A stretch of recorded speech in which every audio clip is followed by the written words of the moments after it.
Welcome to the show, and what a complete load of shit we've got for you tonight. I used to laugh at the idea of a woman prime minister. John, you can ask me questions if you give me notice. There's no time necessarily for manners. Doesn't give my opponents much time to run. I'm responsible for introducing the concept of MMP by accident.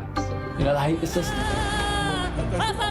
I used to call the old culture the concrete playground. Poets in this country have always been the smart ones. I've been performing since I was born. I can smell the uranium on it as you lean closer.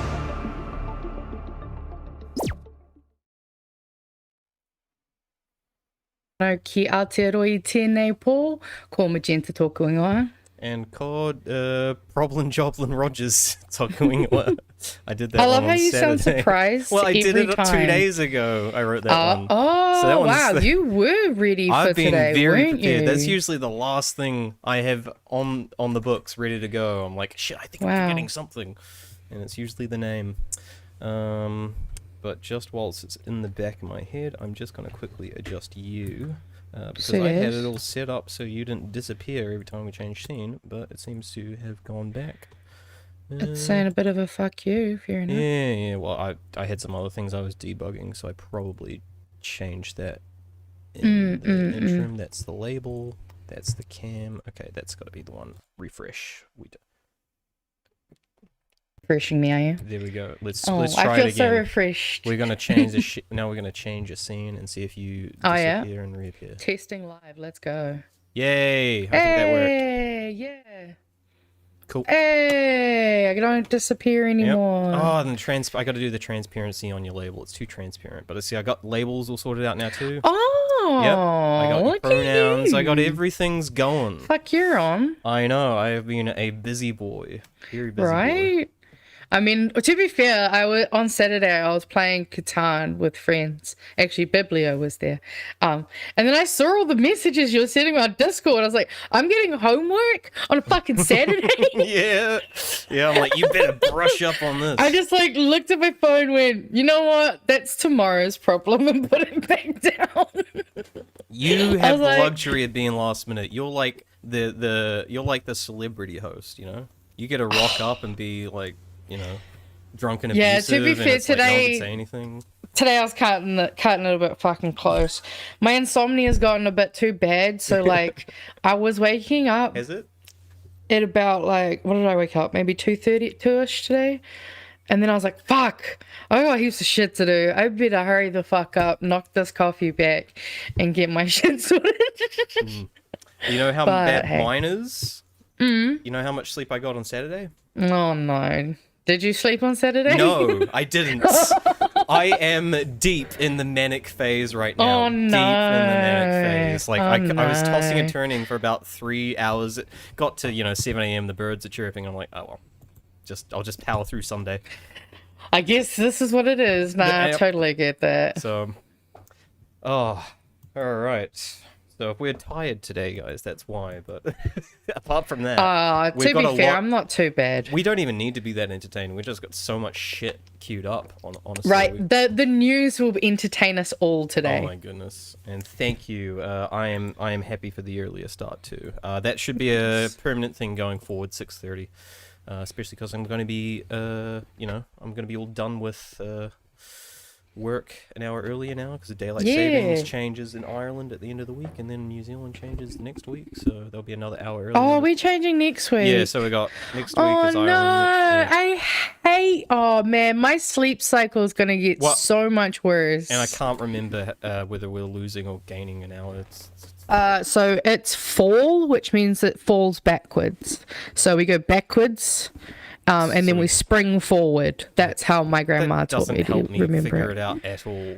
So in spring, when we have it goes forward. Do I lose or gain an hour's sleep? That's all I care about. Are you that dumb that you can't figure out falling backwards means it goes back an hour? No, yeah, see, I couldn't figure that out. I love you. I'm that dumb. Wow. It's okay. You're pretty. You're allowed to be dumb. Thank you. Clocks are not. Did I tell you I literally had I had to do one of the no means no things like the other week. Oh shit! Someone was not taking no for an answer. Ooh, fuck! That's uncomfy. Yeah. Was that out of the clubs? No, it was not. in real IRL, thankfully. So that was at least the that's advantage. kind of almost weirder though. Yeah, but it's like being that push you over the internet, or especially whatever. when like you're not showing yourself at the start, and then like it all relies, like I don't control my dick after like it's like everything's discussed, and you show me and I'm not feeling it. It's like, I'm sorry, you should have advertised from the start. Oh man, I so have to clip that. That was hilarious. Holy shit. Man, I've been getting so many good opportunities recently with clippable moments. Bloody Pat gave us some good ones last week. Ems gave us a great fucking one on Friday. I'm gonna turn your volume down. You're a bit loud, but that's fine. Oh, that's fine. It's fine. It's fine. They can deal with it. Nah, just kidding. Hopefully you're not as scratchy now. Nah. I've had to learn my mic discipline and stuff too. There was a critique from last week. I'm working on audio too, so it just seems like Magenta's mic. I just need to put a bit more limiting on it. I also decided to grab it because I was like, I'll move around, don't want to be too quiet. Fair enough. But yeah. But hey. Yeah, I got a little section here of side banter. I mean, we got some stuff we can tour. Oh, that's right. I watched The Perfect Neighbor. It was on Netflix, and it was about the stand your ground laws in Florida. And and I won't go too much into that further, but essentially I was like, well, this is the natural devolution of citizens' arrest laws in my mind. Yeah. It's like, ultimately it comes to that, like, someone steps on your property, you can shoot them, which is like just crazy. It's why you don't want to go down that road, and it just leads to so much fucked up shit. People totally dying just because they're on someone's property, and people lure them on there, and it's all crap. No, that's and like I've seen so many cases over the years of just like white people killing black people specifically. Even if it had nothing, like even if they technically weren't coming onto their property, they were just running past it. Like I've never been comfortable with those kinds of things, especially in a country where guns are so accessible. It's like, they're clearly trying to force kind of those types of issues because there's no other reason to. It's that hyper independence, very individualist, Wild West attitude. And then you sprinkle all the capitalism in, and it's a shit Sunday. So but, like you had on Sunday with no sleep. Exactly. We got quite a few people in here already. Cheers for tuning in, guys, even at the impromptu start time. By the way, we are now live. Also, we have backups. We're now also live on Twitch and Kick. They are for firstly backup streams, and anyone who prefers any of those other platforms. There's the cops trying to arrest someone. That's per usual. And maybe we'll get some crunchies coming in from some of those places. Who knows? Yeah. Or some genuine fans. We don't care. I always love some crunchies. And also, I mean, hey, we might as well be where the people are. And if people on Kick actually give a shit about the news, then fuck. That's awesome. Yeah. If not, cool. I mean, plus, YouTube's very strict with streams and all that stuff that take people down. So they can be a bit just wanted to get some reliable backups that weren't just going to be, and people know where to go. Also, those are all currently set to auto mod, but if anyone likes those platforms and wants to moderate any of those chats or anything, just let us know. You can find the Aotearoa Tonight link probably in the comments below, or you can actually find it at allmylinks.com/Detective Rogers, where you can find all my links. Fancy. So I've set that up too. It's been a chain of events this week, a lot of fixing. Do you notice you came to the lobby and I didn't have to tweak your mic or your aspect ratio? I fixed all of that. I fixed so many things. I was impressed. Oh my goodness, the checklist has just been... Anyway, Spock will be proud. While we're talking about that, if you just want to share my screen... Sure. Just wanted to put a bit of a... there we go. You need to fix that one too. Obviously, I'm not the biggest fan of Facebook, but again, we want to be where the people are. But in terms of Facebook, you have to have 100 followers to be allowed to stream on their platforms. So we have over 100 subscribers on this channel. So I'm hoping if we could get that. Yeah, I love how you're keeping track. We're like nearly at 200. We're not that far off. Okay, I'm very happy with how it's been going. But yeah, so if you'd like to go over and just give us a follow, even if you don't really use Facebook, because obviously we post to Facebook, Instagram, YouTube, and Bluesky currently. So obviously we'll post there for any shows and any particular things that we just want to post out there in terms of news or any updates on whether there is anything going on with the stream. So yeah, would really appreciate that one. And yeah, I think that's us in terms of all of our socials. So okay, I think that's the chat fixed. We'll go back to the scene now. Whilst I figure out that chat issue. fuck's sakes. Oh, did you want to talk about the polls? Polls? Oh, I mean, I just got a link here. We just take a quick look because there were polls released today, so we can. I just realized I need to fucking do something anyway in the background, so that's perfect segue. Okay. It's almost like we planned it. Yeah, almost. Hey. Are you gonna pull it up, or was I? Oh no, you can pull it up. I can pull it up. Okay, that's fine. Let's do this. Let's see. Just whilst we delay a bit, there were polls released today. I'm guessing everyone heard. Somehow I gotta hide your screen. There we go. Beautiful. I haven't actually looked at them. I don't know how they're doing, so I don't actually know. What's the result here? Okay, the poll has national on just 30. Okay, 30.8. So they're just above the apparently somehow frightening sub 30 mark, but that's not good, I suppose, for them. Nope. For Luxon, this is his preferred Prime Minister score is down to 17.3. Hot lame. Okay. Oh, this is a good graph. Okay, so this is wrong direction versus right direction. This is only since... Oh, this is since January 21, so I guess this is the election. Yeah, just after the election. Oh my goodness. This is literally like right after the election. Like everyone's like, you are going in the wrong direction. Like 3 months in. Did not take long. I mean, to be fair, not surprised. We saw what their fucking first 100-day plan was. Yeah. Yeah. And so only one time did right direction overtake wrong direction, and that was in April last year. Since then it's been going down again, so very, very cool. Definitely stoked about that. Okay, this is a one. much better graph here. So we got Labour on 35.6. Do we have a block yet? 45? No, we don't. I mean, we did if you could somehow combine Top and Te Pāti Māori. That would be such a random yeah, that hurts my brain a little, actually. Yeah, I mean, like, could what work, would that though. be like? I mean, yeah. I mean, possibly. I don't know. I guess I'm a bit torn on that one because, I mean, we have had a Te Pāti Māori who did work with National, so... Yeah, but I don't see I mean, anything could happen. I mean, anything really. could happen, but I just don't see the planets aligning in that way. Yeah, anytime soon. Neither, to be honest. But hey, I mean, who knows? Who knows? Anyway, are you all ready to move on from this bullshit? Because it's just polls at the end of the day. I've got your one. I believe it's one news. One news video. Okay. Yes. Let's do this. I will transfer it.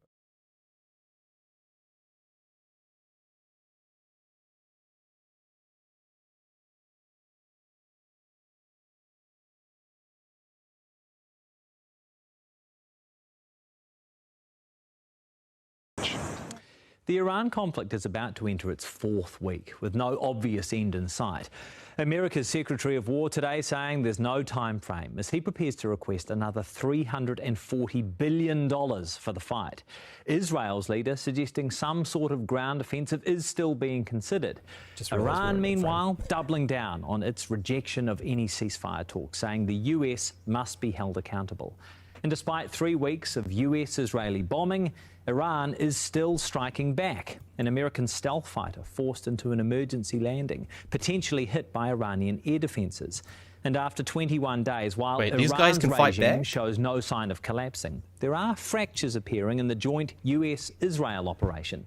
Israel's Prime Minister forced to deny claims he dragged Donald Trump into the war. US correspondent Logan Church reports.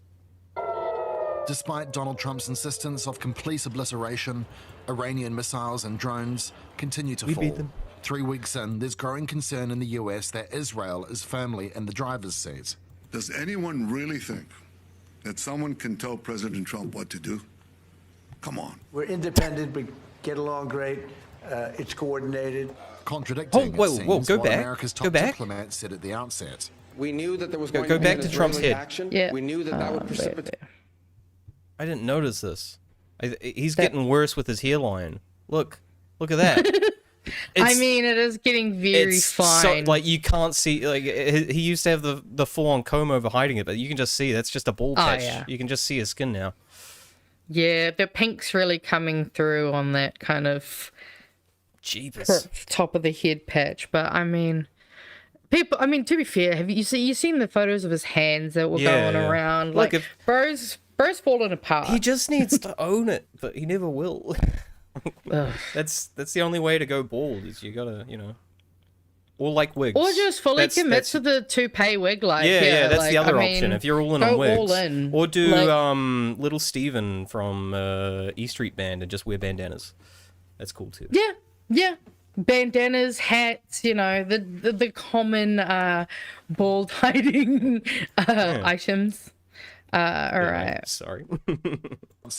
We knew that there was going to be an Israeli action. We knew that that would precipitate an attack against American forces. But today, Oman's foreign minister, the peace mediator, before America attacked, said the US had lost control of its own foreign policy, saying Israel persuaded America that Iran was so weak an unconditional surrender would come swiftly.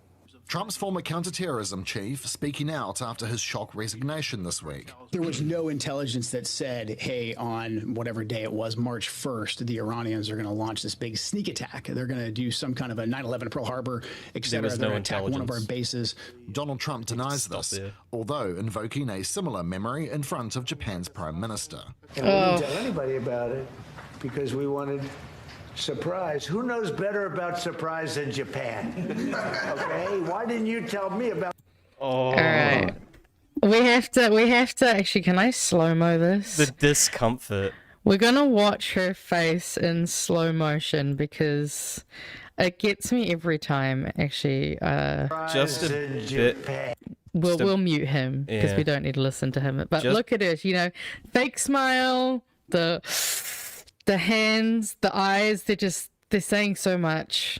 Well, probably a lot going through her head too, because remember, you're the leader of a country, so if you're offended, you're supposed to show offense on behalf of your people.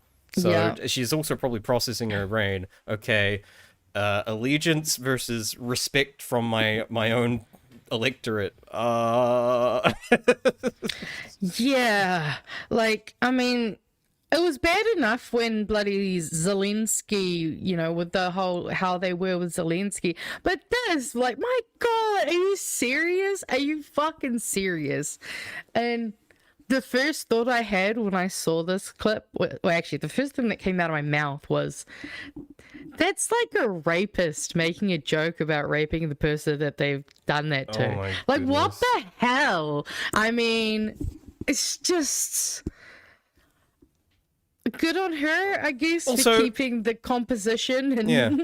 Also, if this was like some kind of him having a grudge thing about Pearl Harbor, get over it. You fucking nuked 2 of their cities, so right, like, you don't get to say shit. Like, that's just insanity. Anyway, let's let them continue.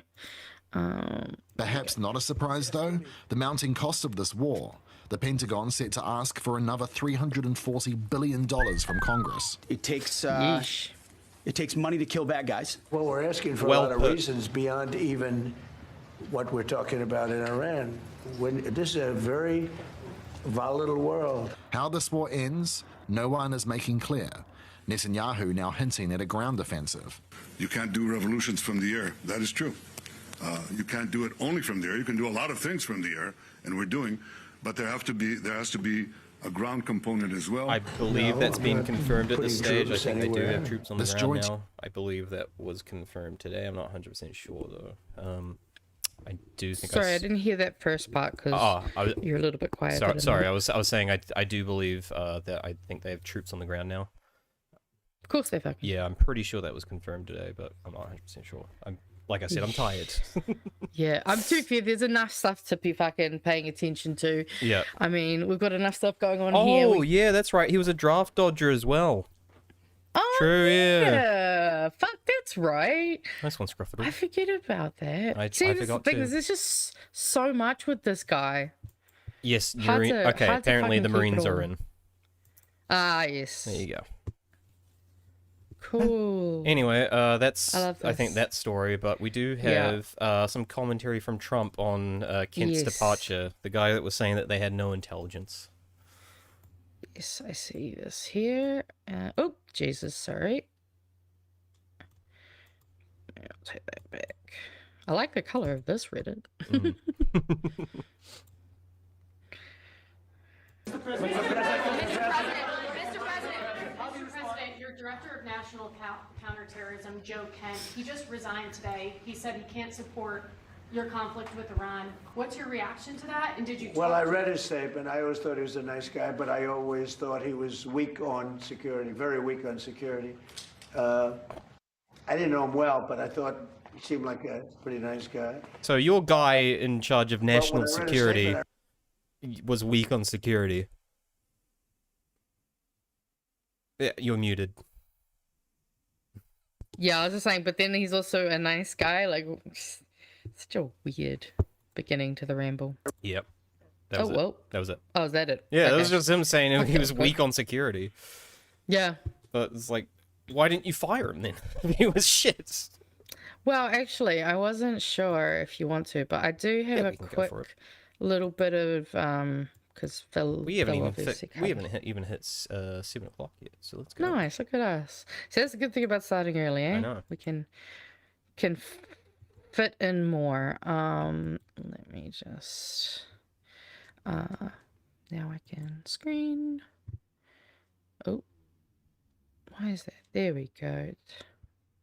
Taking a moment. But yeah, this is just him talking about the situation with Ken. I just find some of it quite interesting, especially so I guess some of the statements and things that he's said about, you know, the war and everything.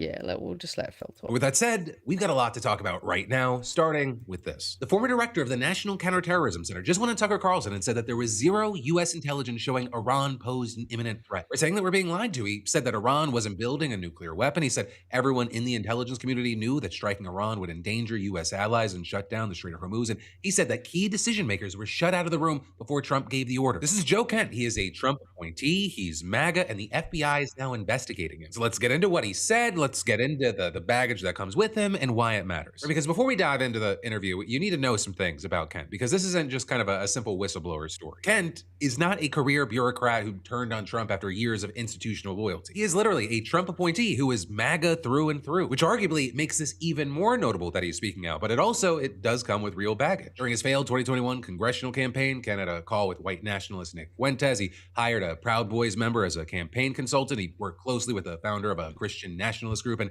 he did an interview with a neo-Nazi blogger, though he's also tried to distance himself from the Nazi sympathizers in that orbit. He's also embraced conspiracy theories, right, calling the COVID vaccine an experimental gene therapy. He claimed that the 2020 election was stolen, and he said that the January 6th insurrection was instigated by federal agents. And in his resignation letter, while containing real substantial... He was shit. He was shit. Yeah. But that's really all we need to know about him. But that shows the caliber of guy he is and how Trump aligned he was, and still he's saying this shit. That's how bad it is. This man, he clearly sees the writing on the wall. He's like, I am distancing myself from this shit. Yeah.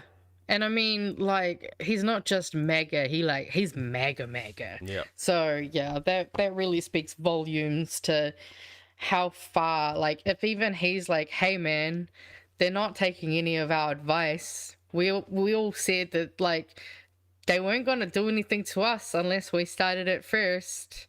And cool, now you've just, you know, because it turns out the Ayatollah, he was kind of what was part of keeping the them from developing the nuclear weapons, because he was very much kind of pro in terms of trying to curb that. So now all they've gone and done is just angered his son, which now they're going for revenge, because he would have known what the actual result, like, well, this would have been the result anyway. So if they had done nuclear weapons, they would have actually attacked. So they've done it even though they aren't there. So of course that he knew they would have done it if they did try to do nuclear weapons. So, yeah. And this is just Trump just saying the quiet bit loud, I guess. Nice. As he does. Oh, it's so quiet. It's muted. He's so quiet. There we go. Zero. We don't need, we don't need oil. We have all the oil we need for ourselves. It's one of the great assets that we have. We have more than double what anybody else in terms of oil production. We're at more than double any other country. So we don't need it, but we did it. It's almost, you could say we did it out of habit, which is not a good thing to do. But we did it because we have some good allies there. We have some great Middle Eastern countries there, Israel there. So we did it for a lot of reasons. But mainly habit. Jesus Christ, dude. Yeah, we just go to war all the time, man. You know, we don't know we don't know how to stop. Like doing, you know. And you know, there's something I kept saying when this popped off, and all the people who were like, China might attack. It's like, just look at the history of foreign wars. China's got like a few.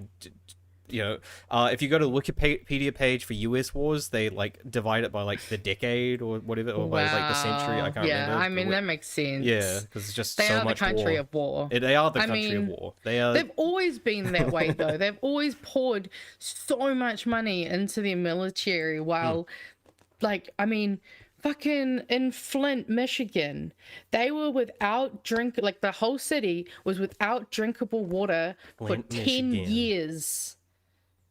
And like, yeah, a friend of mine, her daughter had never known clean water in her whole life. So she was 10. But remember, we also had that, just at a smaller, area.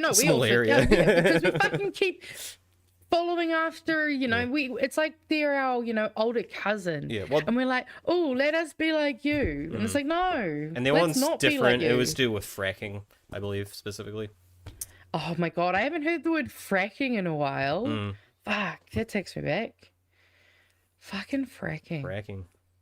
That's also the substitute for fucking Battlestar Galactica. They say frack. Huh. Did not know that. I don't think I've watched Battlestar Galactica. Or if I did, it was so long ago I can't remember. Or you got mad because it's one of those shows that the ending sucks. Nah, I'm pretty sure I didn't watch all of it, but hey, who knows? You'd know if you'd seen all Battlestar Galactica. I remember because I was watching that, like, I'd always be baked, and I was watching it because it's got Edward James Olmos, who I always parody his line in Blade Runner, where he says, "It's too bad she won't live, but then again, who does?" And I just kept quoting that throughout the entire, like, cracking myself up, quoting that the entire time, every time someone was about to die. Like, so damn. I had a good time watching Battlestar Galactica. It was good. That's hilarious. Maybe I should watch it. Yeah, I crack myself up. I do that too. I mean, I do crack myself up, but, you know. Yeah, like, I'm funny. If I make a joke, it's usually pretty good. You tell jokes you think are funny, so of course you're going to crack yourself up. Yeah, like, why wouldn't you rate your own gear? Exactly. Like, otherwise, why the fuck are you saying it? Yeah. Anyway, I guess we're going to jump onto... Yeah, I shifted one of them around. Yeah, this one, because it was more relevant. Yeah. This that's cool. Was from last night's news, which is a development on the status of interballistic missiles in this grand campaign.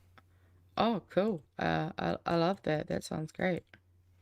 Meanwhile, there's been an alarming development in the conflict, with fears Europe and Britain could be in range of Iranian strikes. It comes after 2 ballistic missiles were fired at the UK-US Diego Garcia military base on the Chagos Islands in the Indian Ocean.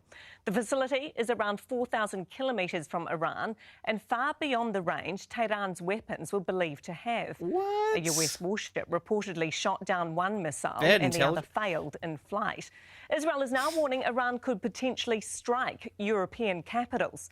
Attacks have continued across the Middle East. We as just the thought conflict these guys enters had its like fourth fireworks and shit, you know? Damn, you're telling me they've been working on interballistic continental missiles?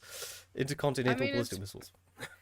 Okay, putting myself in the shoes of Iran, can you really blame them when fucking America's always threatening everybody and Israel's always threatening everybody? Like, this is just making me like realize everything I've like all the propaganda, anti-Middle East propaganda I've consumed in my lifetime. But also just like it feels like they've kicked a dog and then when it's bitten back, they're blaming it and want to put it down. I also don't know what made them think Iran was like incapable of this.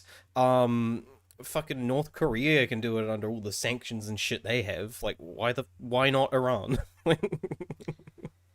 Yeah, I mean, it's not. So yeah, get a bit shaken in your boots if you're in Europe, I think. Yeah, that's great, fucking guys. crazy though. Isn't it awesome how the US is just starting a world war because, just for lols? Yep. Haha, so funny. week. The BBC's Joe Inwood reports. This does not feel like a war that's de-escalating.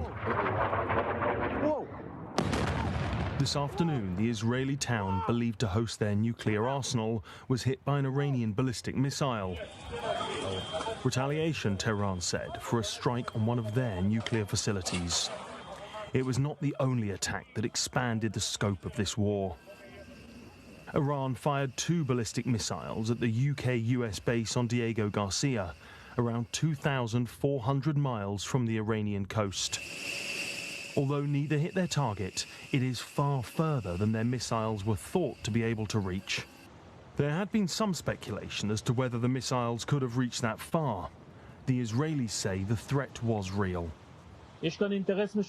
Iran launched a 2-stage intercontinental ballistic missile with a range of 2,500 miles towards an American target on the island of Diego Garcia. These missiles were not intended to hit Israel. Their range reaches the capitals of Europe. The full scale and capacity of Iran's ballistic missile program has long been the subject of debate. Today, some of those questions have been answered. It's certainly... Now it's not. Now it's not a subject of debate.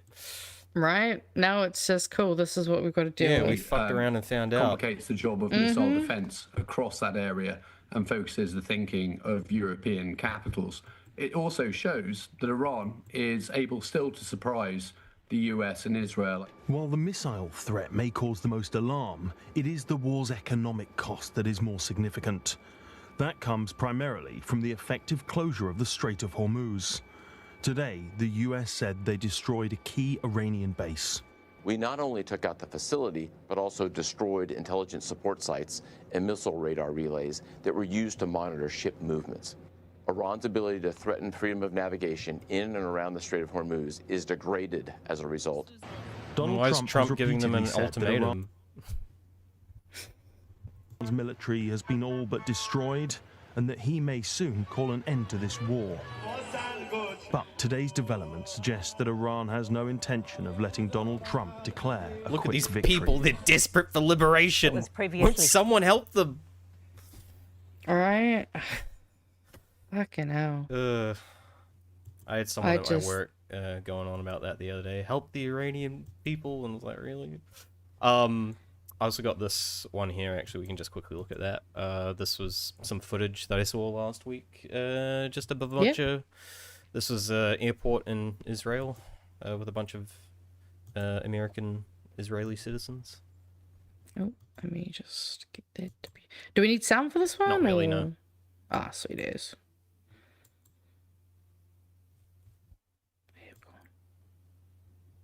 Dead air, dead air. Going for economic growth to make Kiwis better off. He said that like 2 years ago.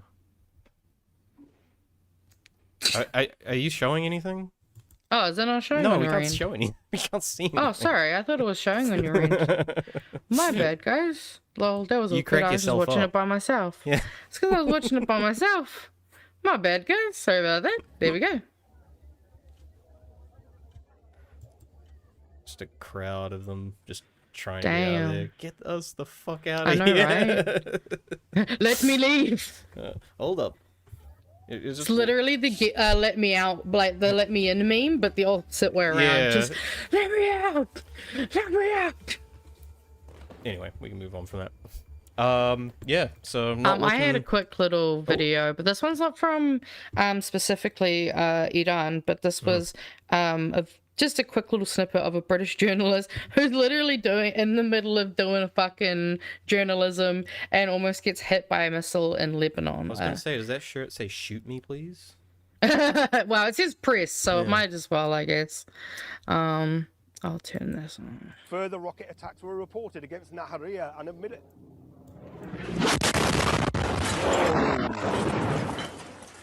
Absolutely. So, fucking insane. Especially given he's right. He's literally talking about fucking missiles getting like, Further you know. rocket attacks were reported against Nahariya and admitted. Just absolutely nuts. Like, this is how fucking... It's bad enough when we see people just on their phones. But to have a whole fucking crew with cameras and mics and everything, that's just nuts. Crazy shit. Anyway, I guess we can it's a good work story. I mean, to be fair, yeah, like, great work story. You're going to be getting all the free coffees and, Yeah, that's you know, going free right dinners. at the top of my CV. Yeah. Survived missile attack. Right? Just pin that to the top of your Facebook page or some shit. Anyway, so how's our government responding to this international crisis? The question is our government responding Is our government? as well? That's concepts of a plan. Exactly. All right. Despite pain at the pump, fuel supply is still stable. 49 days worth either here or on the way. Fuel bosses meeting today with the finance minister. They really working hard. The message, which is panic buying won't help. There's enough fuel to go around. Still, the government's preparing stop for us. a worst-case scenario, planning for 8 to 12 weeks of disruption. We've also had a conversation about at some point if there was to be disruption. A conversation about it. They've had conversations. Did you know they've been talking about this? They've been talking about what they're going to do. That's like when people are like, "Oh yeah, man, this is my year. I'm gonna lose that weight. I'm gonna like get that job." You know, like it just sounds like fucking New Year's resolution kind of energy. Like, you know, I've talked about it. You know, I'm definitely gonna do it. And whether digging into their reserves that we mandate that they hold might be a sensible choice in the future. This relief could come as soon as Monday, when cabinet ministers will mull over measures. Sorry, what was that?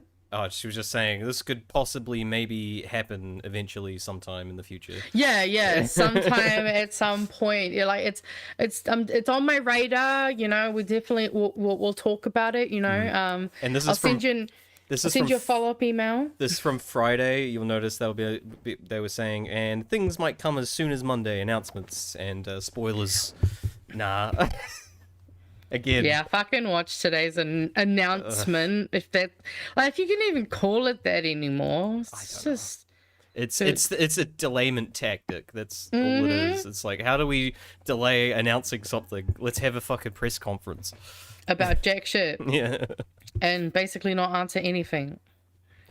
Like relaxing fuel standards, which suppliers say will allow more fuel to flow. It really just broadens the market for purchases.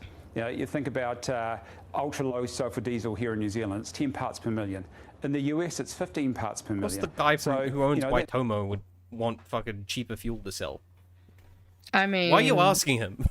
Right? Like, this is so biased. It's not even like the lobbyist. It's the bro himself who works there. Yeah. Like, I could make great profit on this. Yeah. Of course you could. Right? Oh. Means it opens up a whole new suite of refineries that we can purchase from. A conflict a world away being felt here at home. Okay. So, and we did actually get a small little announcement, kind of, I think it was yesterday, from Nicola talking about, again, maybe on the table. It's technically 3 days because she also did it today. Oh, she did it today? Okay, anyway, play As this well. one. Anyway, I think we're still on the same boat with this. Range of fuel specifications for fuel that they can import into New Zealand, and as another set of measures, whether we would need to consider anything else in New Zealand to prioritise who fuel goes to and when. Yeah, so that was pretty much it. I spoke to somebody on the way here who was quite anxious about the situation. No. Essentially, she was just saying, she was just speculating that we, lowering the fuel standards, the efficiency standards, probably is on the cards. And if we have a clip here from a great show, I think, that had previously been talking about this. Let's just listen to these wise fellows. Oh, that guy's got a bit of weight on him. Not your you, me. Your hair's so different too. It's weird. To be fair, when I saw this earlier, I was like, fuck. It's weird looking at us from then. I'm like, oh, it actually does look like I've aged or changed or something. I was like thinking that. you were looking quite good. I was like, I'm looking about. I'm looking better than I was there. To be fair, your camera angle ain't doing you no good. No, it's true. Horrible. You much like the way you're set up now is much better. I got a better camera and everything. I've sorted shit since then. All right, let's listen to this guy. What are we talking again. about? To that, and that is essentially their most optimistic figure. So he's talking about the most, if everything goes perfect, if everything goes 100% according to plan, we could be 6 years ahead of time. Context. Could be. So we're talking about the emissions goals, the targets, the emissions targets that we're trying to meet. And Luxon says definitely, he said, asked by Hoskins, he was like, we're definitely going to meet our targets. Definitely. 100% on track.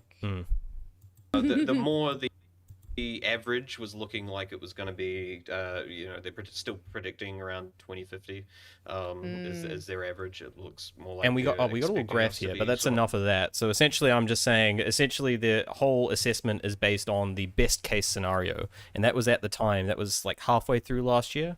So let's look at that graph that we got here. If you scroll down, oh god, sorry, might want to zoom out maybe. Yeah. Actually, wait, no, I got a better one. I got one that fits. A better one? Yeah, I got one that's called Squash to Fit, and it should fit something. There you go. All right, so keep going down. There should be a graph here somewhere. All right. It'll be easy. Do you know what it's called, or just no? Go up. Find? Go up. Keep going. It's not that one. Keep going. Keep going. Keep going. Keep going. I think it might be at the top. Fucking hell. Maybe it's probably these. It's probably these ones that aren't loading. Yeah. There you go. So you see, so that sort of gives you a prediction there, just showing the good estimate versus like the high estimate versus the low estimate. But essentially, this entire just the fact that we're just lowering our fuel efficiency standards, none of that's accounted for in here. None of that's accounted for. Like I said, his assessment was best case scenario. We will make it, and we do not have the best case scenario anymore. So I want someone to push him to make and for them to go through and reassess this, because I almost guarantee there is no way they can probably fudge the numbers if they officially go through with lowering fuel efficiency standards. So yeah, anyway, moving on from that, we did have a top performance from the Prime Minister this morning, doing his weekly interview. So if this is actually savage from Ingrid, I fucking loved it. Hell yeah. It's always interesting to hear his. Oh, by the way, interviews. you have it up there. See that little play? Do you think we're going to see ration? Sorry. Sorry, that's me. Sorry, that's me as that. I was seeing that extension there, but don't worry. I've got an extension that can fast forward the audio, so remind me to set that up for you. Okay, serious. Of fuel, particularly diesel. Well, again, we've built a national fuel plan in the middle of 2024. As you know, in early 25, we stepped up all our stock holding requirements for all three fuels, and we will keep refining that national fuel plan. At the moment, we're in step one, which is very much around making sure we've got healthy fuel stocks, which we do, making sure that we continue to secure supply. But we also are keep refining that national fuel plan to prepare for any future scenarios, which we hope don't eventuate, but we need to be prepared. In case Hope's not a strategy. Correct. That's exactly what I say. Yeah, sorry, I was being facetious there. Do you think we will see rationing of... I was quoting you back to you, but anyway, that may have been missed. What are you asking of Kiwis here? Are you wanting people to drive less? Well, what we're saying to New Zealanders is we first and foremost want them reassured that we have enough healthy fuel stocks. The single biggest thing, Ingrid, which you'd understand, is that if we lose supply of fuel, that has critical impacts on our economy and critical services, but also it has a massive impact on people's jobs and incomes. And so that is job number one, is to make sure that we are doing everything we... I had to pause because every fucking time, so like Nikki did the same thing. Every time they ask them what they're going to do, all they say is what they have to do. Yeah. They don't say what they're going to do. And it's like, stop mansplaining back to us. We know what the situation is. We're asking you, what are the actual tangible fucking things you're doing? Because right now, all you're doing is blowing a lot of fucking hot air. I'd frame it like this if I was a journalist. What is the most likely first thing we are going to do? Yeah. When you have these concepts of plans in these meetings you have, what the fuck do people say? I don't know. Actually give me the meat and the potatoes. Like, And these guys are fucking yelling non-stop about how, like, Labour doesn't have a plan and haven't released policy and shit. Like, and then God forbid they try to say the Greens don't have a plan when we have a whole fucking budget as well as other policy documents on, like, environmental and industrial. Like, we're going to have so much time to talk about the Greens later. We'll get into that. Yay. I hate this guy. We can, through constant dialogue with the fuel importers, conversations with other leaders of other countries where we can coordinate and act together and make sure that we're doing everything to secure that. Job two is to make sure we're thinking about future scenarios that may come our way. And then job three is really thinking about the cost of living support that we can get through to people because, you know, there's huge pressure on households and businesses. Yeah, no, I know you're sort of talking big picture here. Are you wanting, first of all, people to drive less? Well, people will make their own decisions about how best to navigate that for themselves at this point in time. Right, but what do you recommend? Our fuel plan will have a series of escalations in it, as if and when scenarios need to No, don't pause it. Keep going. change. But at this point, as I said, we've got healthy fuel stocks. New Zealanders, you've seen people deciding for their own family reason to use more public transport rather than drive their own Okay, cars. are you wanting them? Are you encouraging people to use public transport? And if so, why not subsidise it? Well, we're encouraging families to make their own decisions about how best to navigate the pressure that they'll be feeling on their household budgets for themselves. As I said to you, we'll have a series of escalations should our future scenarios require us to adjust our settings, and that's what we deal with through our national fuel plan. What would be the tipping point for that? Well, there's a series of triggers that would enable us to move from one step to another. There's a series of triggers. A different set of actions. We'll talk more about that in the coming period. But the bigger thing that I'm worried about is there are New Zealanders that are doing it really tough at the moment. Shut up. And we have to think about how we can get targeted support through to those who desperately need it. When can we expect a decision on that and some details? Hold up. This is a good one. That we're working our way through that shortly. It's important that we've got some good criteria around how we think about that because everybody will have their individual they're working on the criteria. Ideas as to what they think we should be doing, but we need to do that in a coherent way where we can say we've got to get targeted support through to people who need it most. We've also got to be economically responsible. I want to be straight. He does give us a timeline. All the pressure for everyone. That's going to involve spending that would drive up inflation, but also create massive debt and therefore long-term pain for New Zealand. And that is the big learning out of COVID. And so we're conscious of balancing those two things. So when can people expect details? Are we talking days? We're talking in the next few weeks, yes, and we're Oh thinking my God. very, very thoughtfully about how we can. They're gonna within the walk through next to those few who weeks desperately they'll need have an idea. It's like We only have fucking 5 weeks max. I was laughing my you ass off when I kidding heard me? that answer. I was like, weeks? You cannot sit. You're fucking around, mate. Like, Jesus Christ. Why is it going to take you weeks? I guess first. Well, to be fair, first they need to figure out what the criteria is. Apparently. No, no, because when we had the massacre that happened at the Christchurch Mosque, I think it was something like, 15 days or some shit, but like we managed to get the guns banned and the return fucking buyback thing We're sorted. already weeks into this. I don't I fucking swear know. to God. Like, and I'm sick of just these filler words. Like, I have heard so many filler words from these people, my brain just starts to zone the fuck out. Because I'm like, you're not giving me anything tangible. All you're saying is you're just mansplaining. It's literally all they're doing is mansplaining shit and not actually saying anything of substance. To be fair, I think I have figured out who their top advisor is. All right, Magic Conch. What do we do now? There you go. I mean, I it think- is definitely giving fucking Magic Conch. Oh, that's too low. I need to change this. It's This is getting bothering Magic me. Conch vibes. Anyway, Chloe managed to chime in today. I managed to pull this just before the show on some of the Ooh. decisions that the Yes. they had I made. need a break. I need to listen to someone that's actually talking. Listen to someone with the brain, yeah. Like, who actually has words of substance. Not just blah, blah, blah, blah, blah. Now, just to start where we left it with the minister there, he's saying that they're not looking at any incentive schemes for public transport. What's your reaction to that? I think that's astounding, especially from a minister who also wears the hat as the Minister of Climate Change, who has overseen a rapid increase in climate changing emissions as a result of the government scrapping a range of policies which reduced transport emissions. This is a no-brainer if we are looking at, in the context of the current fossil fuel crisis, rolling out at least 3 months of free public transport for users.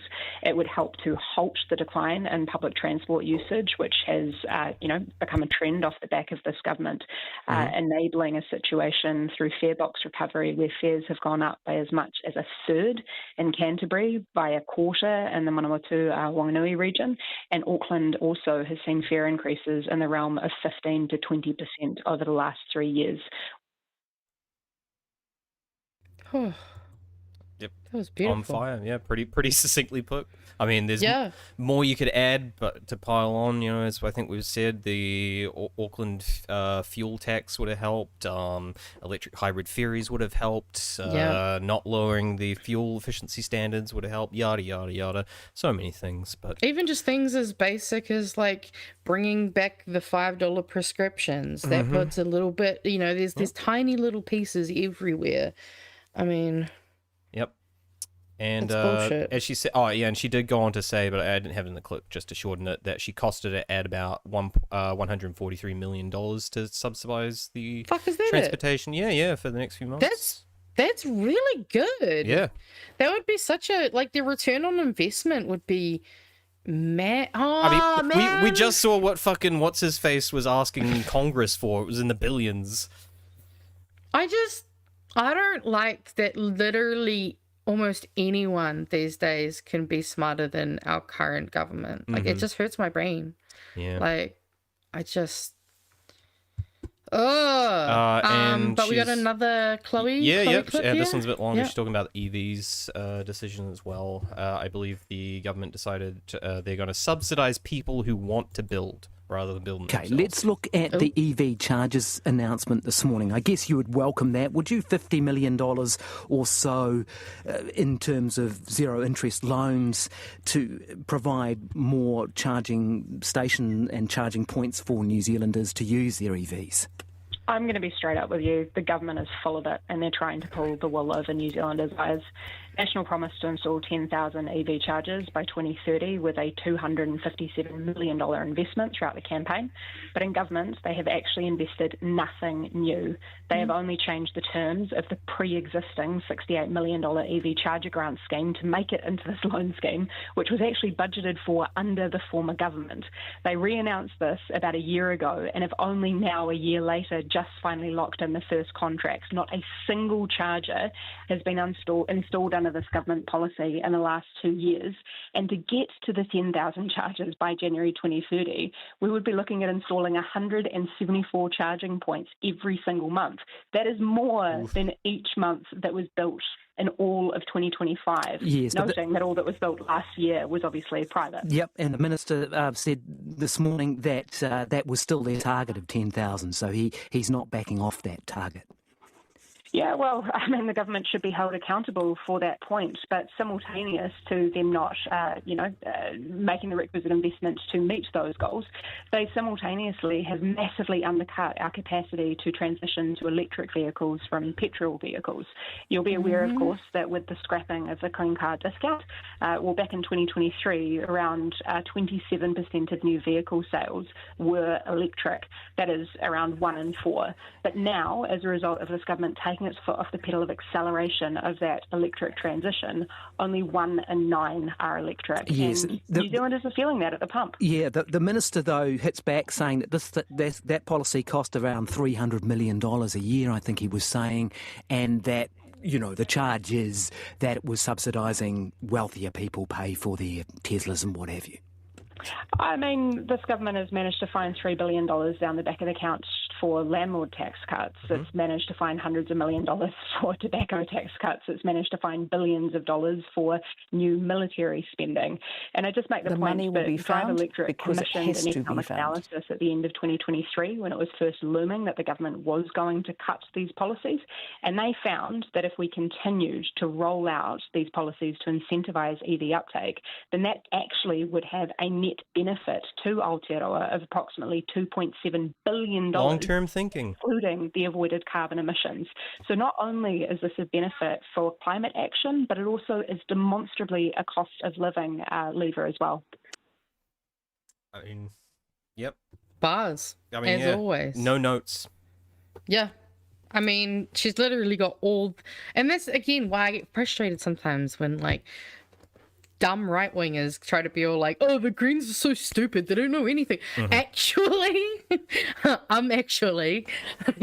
we a lot of the time they do know better than everyone, and it's just frustrating that there's so many places that are giving good data and information that this current government is just completely ignoring, or trying to basically gaslight and say it isn't true or doesn't exist. I have no further notes or commentary on that. Just good job, Chloe. Keep it up. And I loved how you opened that, just calling them fucking full of it, which was great. Yeah. Well, that's the thing is, what else? Well, she can't call him a liar. So, I mean, she's got to find the creative ways to she go. Can call him a liar. Yeah, on the radio. Not in Parliament. I can't see that. To be fair, I couldn't see that going well even on the radio. These guys are they're such fucking snowflakes. They'd just be like, oh, she called me a liar. I'm also very embarrassed. We're at the end of the bad section and I forgot to play my bumper. So just before we go into ugly, I'm going to play the bumper just because hell yeah, we like it. All right. We'll see you back for the ugly section.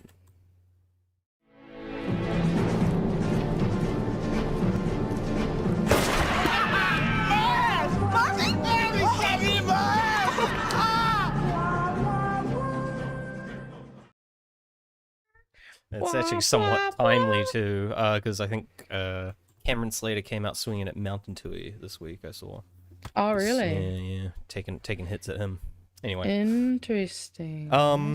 This is just a quick mention. I thought it was worthwhile noticing because this is one of the oldest memes on the fucking internet. So I thought it was just we were obligated. A meme for you. Oh really? It was in the thumbnail for the show. Cool.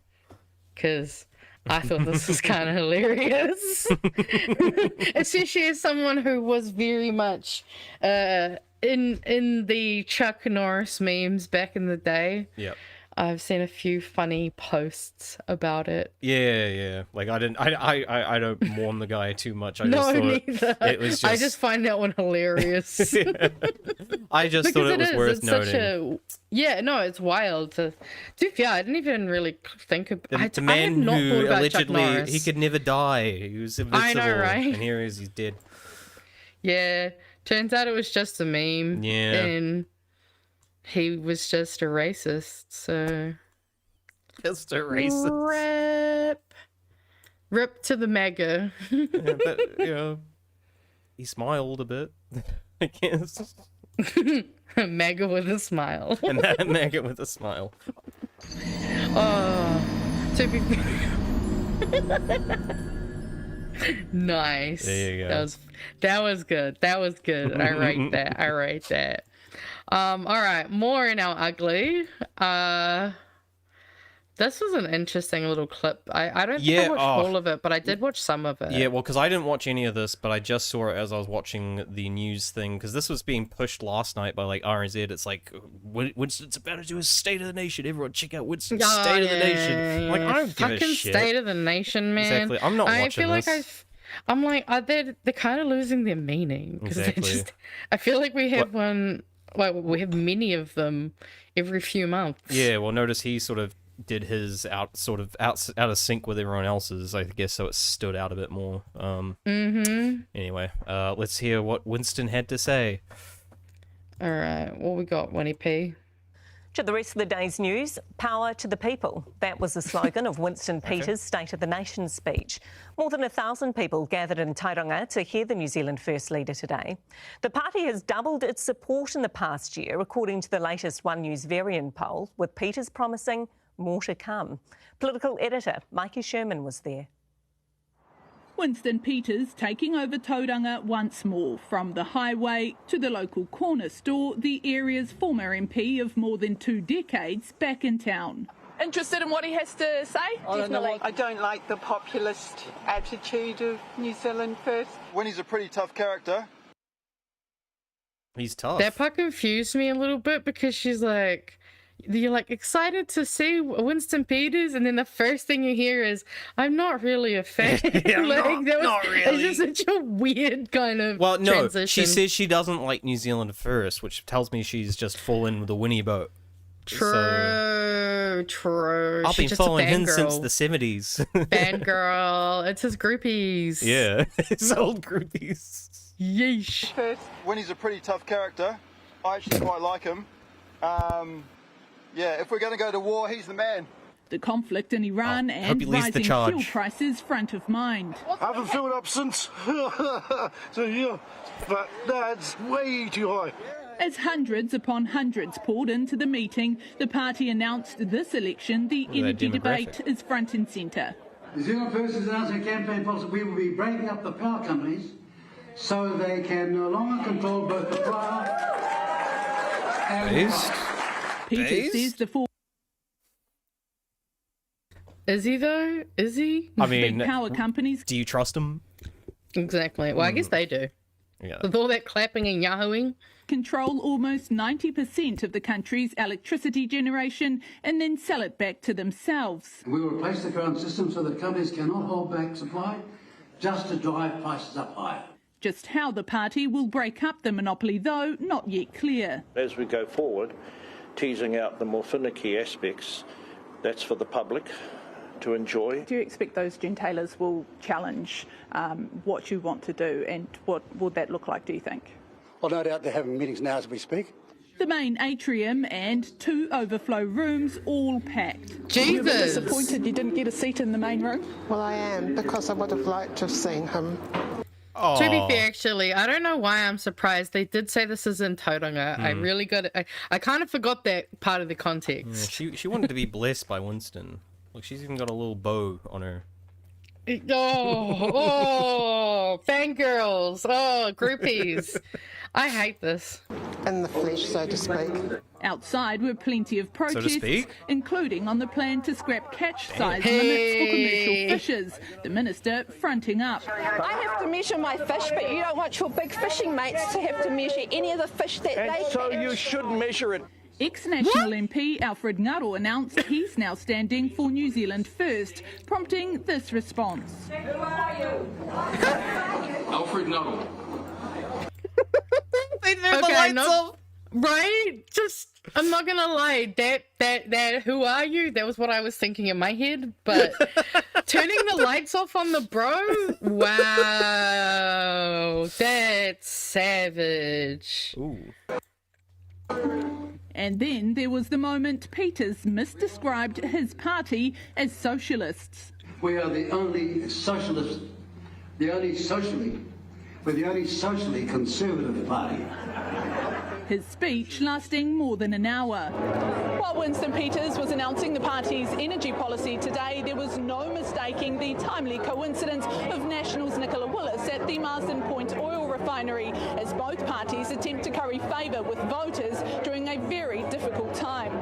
I think that is a word called a fortunate happenstance. A fortunate happenstance, a lucky coincidence, or simply politics. Also, is it just me, or is there some crazy vocal fry happening right then? Maybe, but I was thinking he looks like he's withering away a bit too. Well, he sounds like it. Like it doesn't sound like he doesn't have this same like it just sounds a little more hollow. Called, a fortunate happenstance. Like look at his face, like his. I don't know. He looks like he's very difficult time. Disintegrating. I think that is a fortunate happenstance.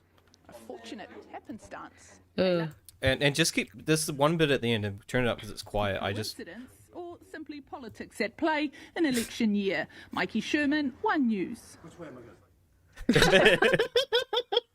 Which way am I going? Okay, that was pretty funny. And I need a meme of that because that just describes Winston completely. Which way am I going?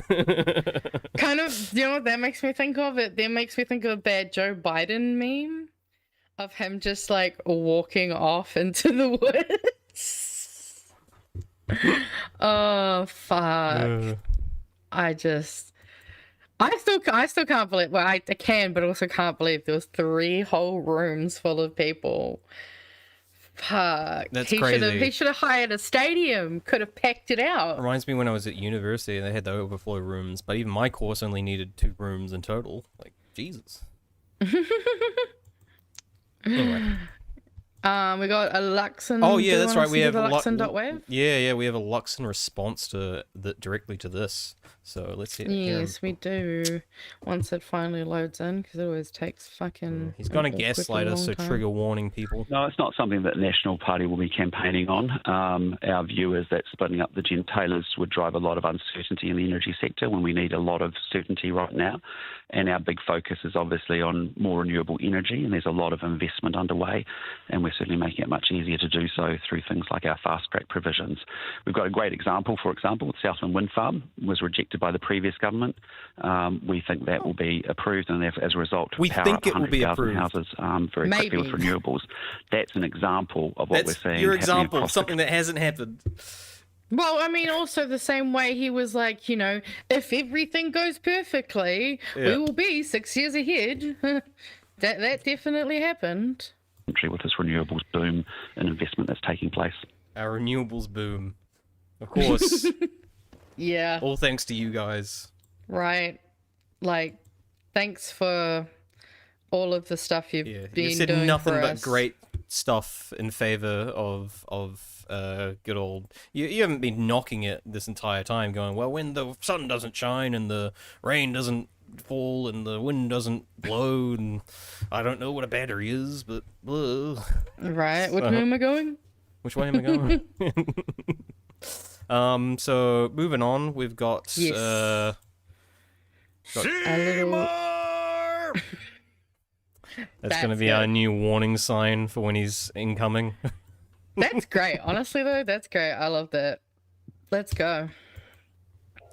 Despite growing cost of living pressures exacerbated by the Iran war, principals have been warned not to donate leftover school lunches to community providers. David Seymour says... What the fuck? Sorry, I didn't actually watch this one before the show. Okay. Whew. All right. Yeah, you're probably all right. confused by the title "Seymour Bands Feeding Rubbish to the Poor." Well, yeah, I was a little bit. I kind of thought that maybe that's what it might be, but still hearing Jack Tame say those words, that just fucking got me. We gotta start that from the beginning again.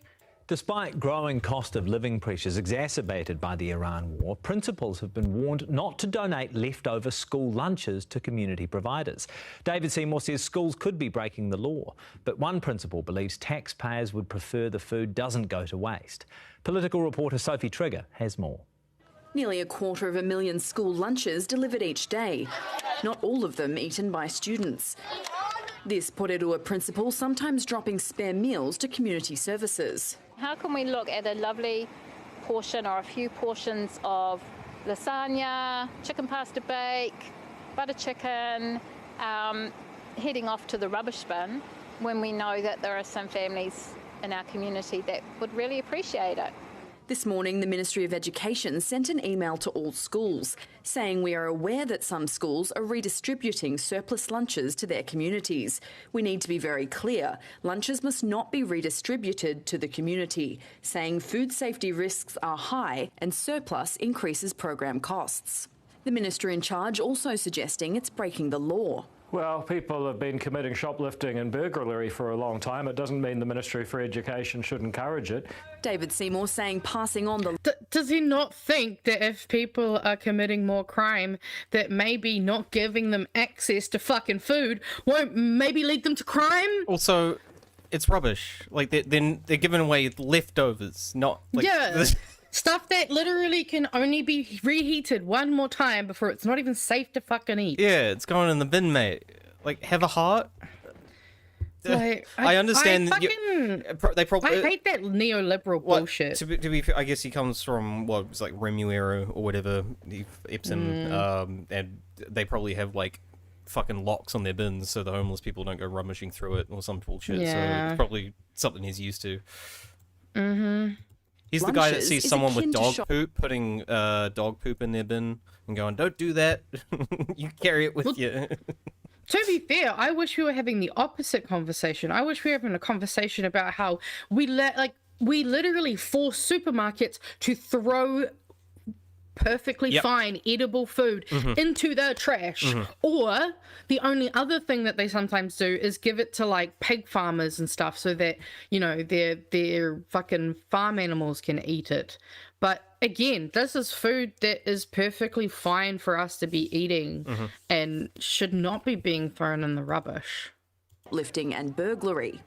Well, they are. The Parliament allocates money for a purpose, and if you spend money taken from taxpayers for a purpose other than the one it was legally allowed by the Parliament, well, that is a breach of the most important law we have in... Why is it... Okay, sorry, I'm just really noticing the way he's speaking right now.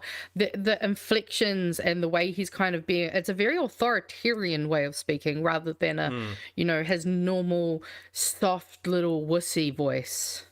I'm also trying to think of maybe there's an instance like Shane Jones of misspending taxpayer money that he may have been involved in. I can't think of one for now. I just think of Shane Jones spending on porn. It's fine if fucking ministers do it, but if, I don't know, the people who are literally paying your fucking wages, because that's the other part too, is that they go on and on about taxpayer money. Like, yes, including your salary. You are literally our employer, and we should be able to have a say in how our money is being spent and then what we do with the items that they're being spent on. Like, fuck yourself. Zealand.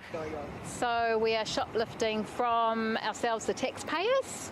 I think taxpayers would like to know that our community who are hungry are benefiting. The Ministry of Education confirmed the email was sent to all schools in the program. David Seymour stressing the guideline has always been there, but Labor says it's out of touch. They go to either families in need or even a local food bank where they are being gratefully received by families who don't have food. These are working families who have to make the decision between buying petrol and buying food for their families. Sometimes I'm criticised because the healthy school lunches aren't good enough.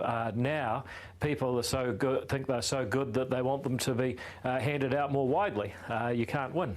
This He principal was willing working to work on that one for a while. He had that one at the back of his head, and he fucking fumbled it. He did not say it well.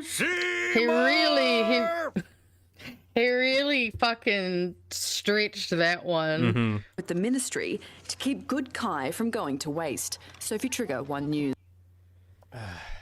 Oh, right. fuck me. But good thing is, that's the end of the shit, and we're only into the good, guys. We're only into the good. Take a moment, take a breath. We're just gonna heal. Yeah, I was just curious to see what my Fitbit says my heart rate is. My heart rate's up to 112 at the moment, and I'm pretty sure it came down a little bit.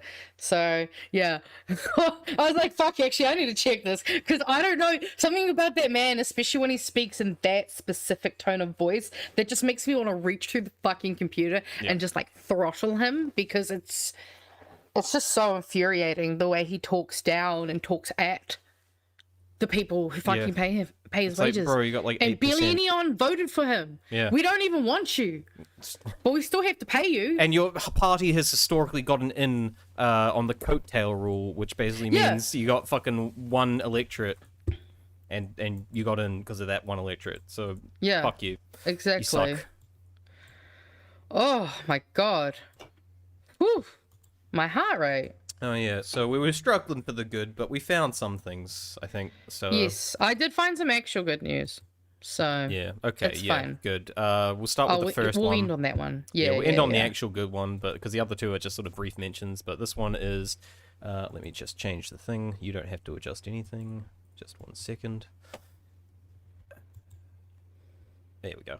Elon Musk misled Twitter investors ahead of his $44 billion acquisition, jury says, which is yay. So that's pretty self-explanatory. Jury's found him guilty. I'm sure he's going to appeal and all that shit. Probably got to go through that process, but this is somewhat of a win. And again, it's not the first time. I think I told you, Magenta, how I've historically been a obsessed hater of his.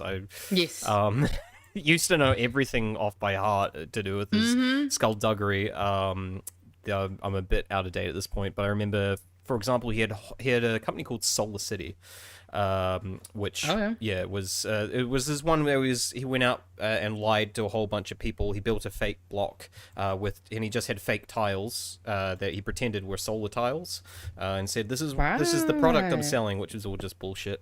He wound up doing that because he was trying to trick the board of Tesla into buying Solar City, which he also owned. He had conflict of interest there, yada yada yada. Then his own board sued him. His Tesla board sued him for doing that. That's hilarious. Yeah, so this is a pattern of his. So what a shock. Right. Yeah, and this was just revealed today, the thing too. I don't know if it's good news because we don't have the details, unfortunately. Yeah, I would say this is nothing news because I watched the whole press conference and honestly, it could have been an email. Yeah, pretty much. Actually, it didn't even need to be an email. Apparently, they're going to do something tomorrow. Yeah, they're doing something. They've announced that they're going to do something tomorrow, and it's going to be concepts of plans for tomorrow's concepts of plans. Yeah, maybe the next week. Maybe they're just going to announce that it'll be coming in 2 weeks tomorrow. Who knows?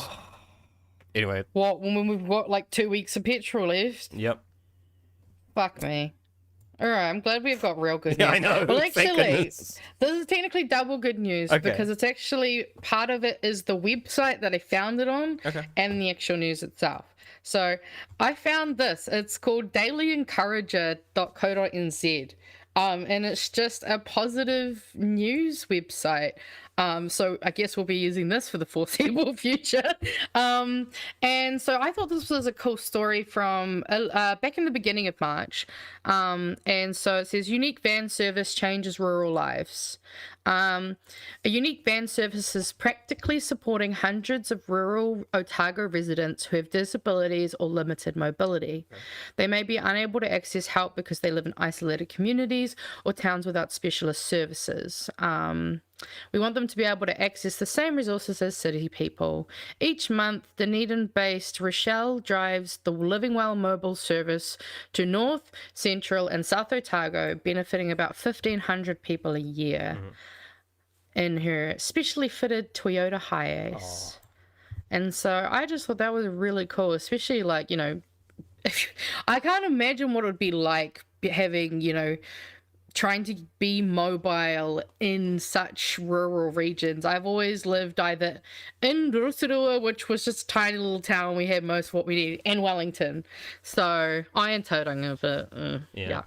Oh, and look, Dunedin, Southland, Canterbury, they're all, like, the South Island regions are huge, sparsely populated, small settlements far apart, and basically public infrastructure or public transport between those is limited at best a lot of the time.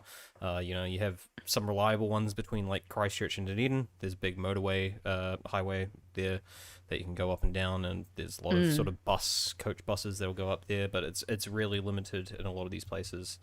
So this isn't much needed, and that's beautiful. That is somewhere, I think, that might be Dunstan. Lake Wanaka. I know, was Wanaka? That was my other guess. I was going to say it's either Dunstan or Wanaka. It's hard to tell, but yeah, because apparently, yeah, they've been operating this pilot since 2018, and yeah. Also able to help with walkers, walking sticks, all those kinds of things. So yeah, really awesome. And apparently the Otago Community Trust granted $25,000 to the service. Good on them. Yeah, so I just thought that was a really nice little heartwarming story. And then I guess we've got memey news. I'm excited for this, actually. Yeah. I was so stoked that we had multiple things in the memey news. Yeah, well, I actually had one that I added this. just before as well, so happy to cover that. Sweet as. Yeah, I think the only one I haven't heard is the last one. Okay. As you'll probably end up seeing when we go to Afroman's YouTube channel. I've been following him very closely for the last few years. So okay. The last few years, I've only been like dialed in the last like week, so I'm glad. No, I think it's because.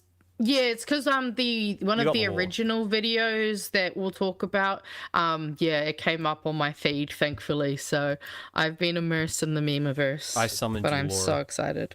I'm so excited for this. But the first one that I wanted us to have a quick look at is what Greenpeace, because obviously, you know, Greenpeace, we're very well known for their stunts. Okay. Yeah. If you've got a link that's got a bigger one, I can put that up. But... No, I already had that. Oh, sweet! If you got a better link, well, it's just in the short one. in the memes. The first one, National's great advertising. Memes, yes. I see. Yeah, that's probably much better. I mean, we'll quickly show the video and then we'll just show the pictures. Exactly. So I won't leave the audio on, but yeah. So they went up to Trump's. Luxon, fucks yeah, I'm already getting it wrong. And America-fied his office, which I think is pretty baller. Not gonna lie. I had no clue it was Greenpeace that did this, so this is news to me now. I just knew that this had happened. Oh yes, no, that's fair. I think this came up on either on my news feed. I think it just came up on my news feed when I was on Instagram. I probably got an email about it since I'm pretty sure I still get Greenpeace emails. You actually want to do the two next memes in a row because the next one leads into the next one. So then we got these pictures here, just as you get a bit of Minerals HQ, which I think is great touch. And here's that's false. That's not real advertising. Now let's see what happens when National actually advertises. They got an AI generated national billboard. Oh no! Yeah, and I've checked it out, and it's authorized by J. Dew, 41 Pipitier Street, Wellington. And there's lots of other things like there's no clock hands, and people have done a close-up and analysis of the tools who apparently work with tools in shops, and they say pretty much there's no actual tools back on that wall that are real. They're all just sort of random obscure shapes apparently. Yeah. I can't say I'm super surprised. I've seen a lot of it might have been actually, I don't remember which party of the coalition it is, but they've been posting like AI generated like pictures all over Facebook. The National's doing it, so it wouldn't shock me if it's them. I wouldn't be surprised if it's also the other ones as well. I just remember seeing comments of people going, "We're paying you money. Stop wasting it on generating AI fucking it's pictures." Like, hey, we could support some Kiwi advertising businesses or some local filmmakers or artists or photographers, or we can just fucking pay an American AI to generate this shit for us. Going for growth. Right? Also, fucking Laura just got me with the not authorized by Miriam Ross. Yeah. I love it. They just can't find a real person to be like, "Hey, we're happy. We're happy with you." Oh, I'm not surprised. I mean, we've had plenty of they probably dramas around AI generated stuff coming out of the fucking government. At the end of the day, they're just trying to save money. Yep, sure are. Anyway, I think we gotta jump to. Do we want to look at the YouTube page first or the article? Look at the article. All right, article first. Let's go first. Do you want to read it out? Because you're the one that's all in on this. So, rapper Afro Man wins lawsuit against police over mockery music videos. Grammy-nominated rapper Afro Man won a defamation lawsuit filed by 7 Ohio sheriff deputies who sued him over music videos in which he used home security footage to mock their raids of his home. "We did it, America. Yeah, we did it. Freedom of speech. Right on, right on," the 51-year-old rapper, born Joseph Foreman. I wonder if he's related to George Foreman. Yeah. Shouted outside the courthouse after the verdict. He later posted the clip to social media. Case tested the limits of parody and the license arts can take in a social commentary directed at public figures. The deputies collectively sought nearly $4 million USD in damages. No reasonable person would expect a police officer not to be criticised. They've been called names before, a defence lawyer said in closing arguments for the rapper. Known for his breakout 2000 hit Because I Got High. And wearing a fucking pimpin' suit. I don't love America, but that's pimpin'. It is a pimp suit, yeah. Just a note on your microphone, because I've tweaked it a bit. I don't think you really need to bring it up anymore. It just makes it go. So all good. Just good FYI. Apart from that.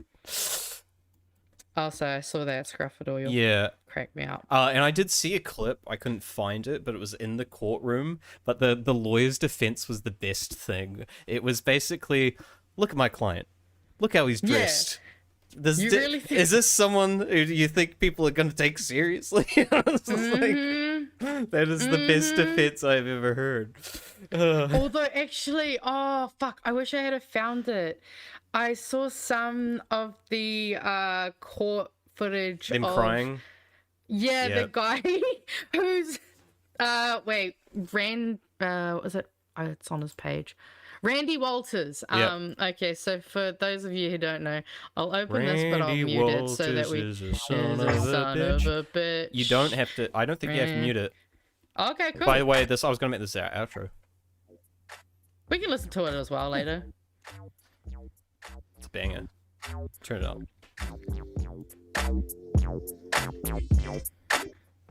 That's Randy Walters. Randy Walters is the son of a bitch. Yeah, that's why I fucked his wife and got filthy rich.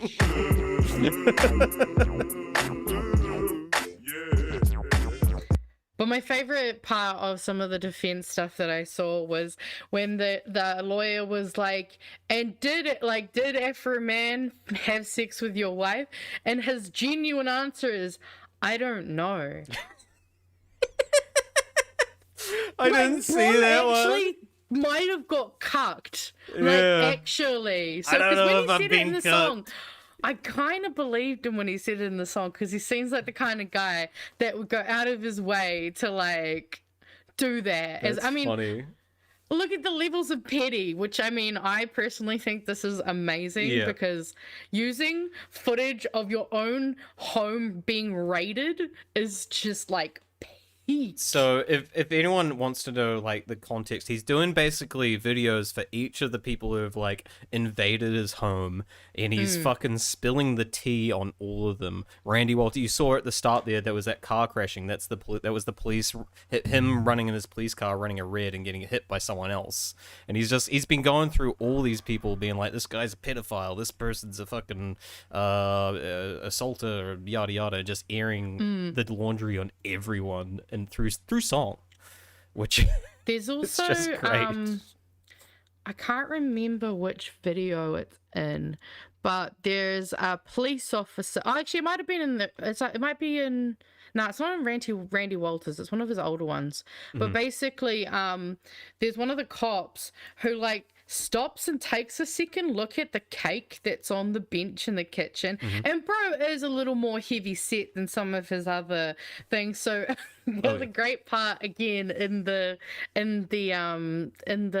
court office where the guy who was talking about like the emotional trauma that he sustained. He's like, everyone kept sending me cakes, like lemon pound cakes, and it was just, and they're like, it's so crazy. This bro trying to like low-key cry and be like, everyone made fun of me, and every single day I would get given a cake, and I'm like, oh my god, what a horrible existence. I'm getting all this free cake.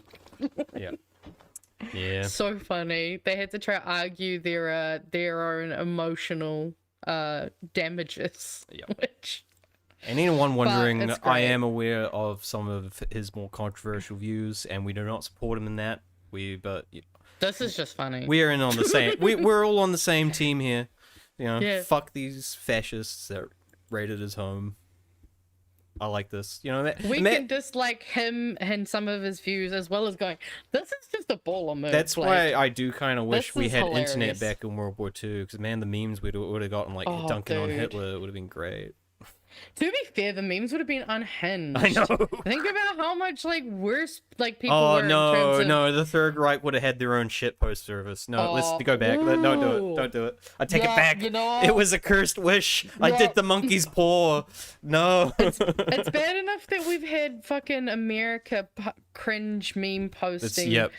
I just realized with the place. Iran war how both sides are just doing non-stop AI fucking shit posts. Yeah. Yeah. It's fucking terrible. Speaking of terrible people. Okay. Meta announced that they will be shutting down the metaverse after pouring. It's still around? Yeah.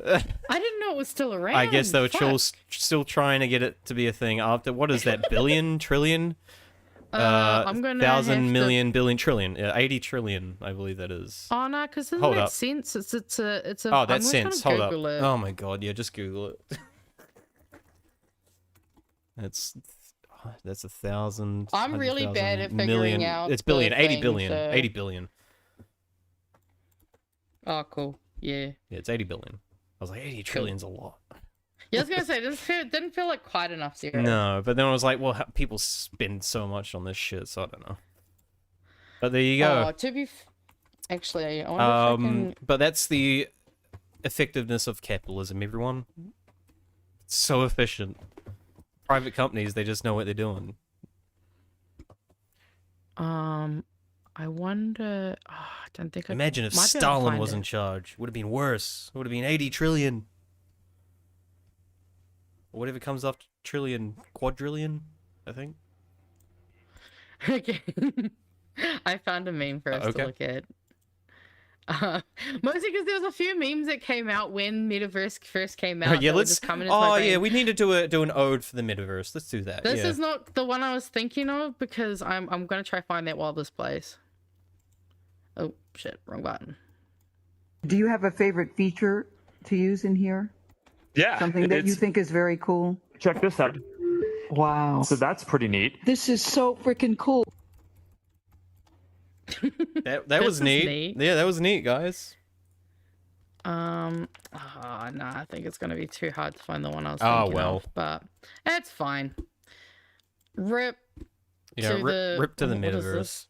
I think I got a Weird sad violin background here video. somewhere. Do you have a favorite? Oh, well. All right. I guess we're out of meme news. Oh, there it is. Oh, I love that. Okay, we've got some cleansers. Yeah, let's do some cleanse. Everyone, we're gonna cleanse. We're gonna cleanse. Actually, I realized. Oh no, we can cleanse in there. Cleanse time. Okay, so I feel like this. Oh is yeah, this one I thought was fun. It's my sole purpose to get in life to get this woman her food. Here are the delivery instructions. Yo, this is for my nana. Look, she's 92. Her ears are strictly decoration at this point. You gotta knock like the feds are at the door. I'm talking knock the soul out of that wood. When you think you've knocked loud enough, do it again. Then scream, Mrs. Higgins, the Wendy's is here. At the top of your lungs. Do it a couple of times. I'm gonna try cooler, but I think she thinks the phone is a calculator. Just get them nuggets in her hands by any means necessary. I'll tip you. Yeah, that was just hell. That's amazing. I love, but also how sweet. I'm waiting for an update. Did she get her nuggies? That's all I need to know. Did Granny get her nuggies? It's a shame because they've blacked out the at, so it's you true. Can't even. That will be my goal for this week. I got to go find if Grandma got her find nuggies. out if Nana got her nugs. Yeah, I have no clue. The Nana nugs. What else do we have? Oh yeah, 81-year-old man becomes grandpa to the staff at his local Dunkin' after tipping $280. Attention, anyone who lets grandpa pay is terminated immediately. Oh, the management. That's so cute. I love that. I'm very confused by this next one. Well, I didn't even know if we'd seen this one, but I just thought I don't think we have. This is the same like a breed as my cat, so this hits. To be fair, these cats are really good at looking angry. I can confirm that. Oh whoa! Okay, I'm saving this image immediately. That is amazing. All right, copying and sending. That is fucking amazing. That's like the equivalent of what? Oh, this is a bunch of people that freed people from freed animals from animal testing. Oh, yeah, cute. Also, animal testing. Yeah, no. Doorway, they don't need to come to the window. Come to the doorway. Oh, babies. Get him.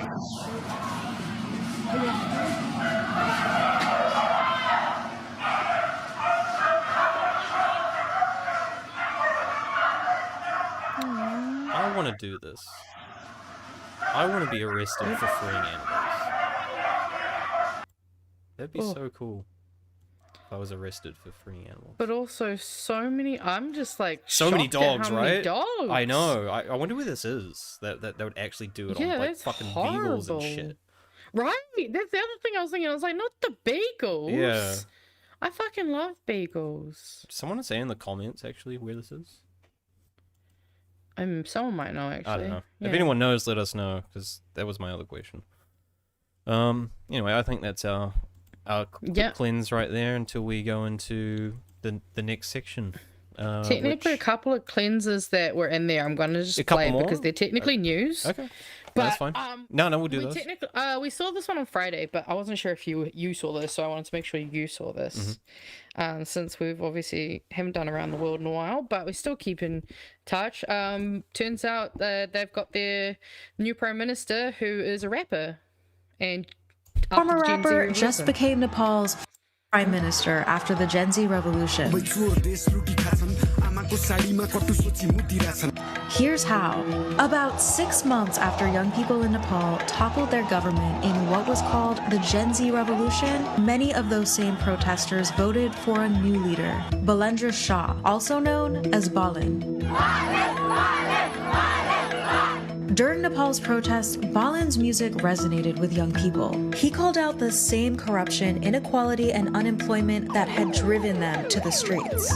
The protests escalated in September 2025 after the government banned. But yeah.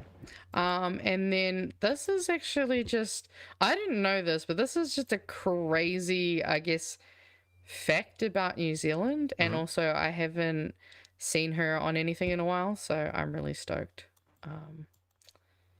Stopping invasive species by using Selena Gomez Oreos. It's specifically possum. So there's a huge possum problem in New Zealand. There's no natural predators for possums. There's actually not really any native mammals to New Zealand apart from a couple of bats. So there's a lot of systems to try and cut them down, and there's poisoning and there's traps and all. So they were trying to find something that would lure these possums that are very afraid of the traps in, and what worked specifically was Oreos, but not just any. They had to be the Selena Gomez Oreos. Because so why they like them so much? So I have remember this when those combination popped of up. chocolate and cinnamon that the possums just love. What a review! What a review for the Oreos. One of my favourite parts of the article is that the scientist does not know who Selena Gomez is.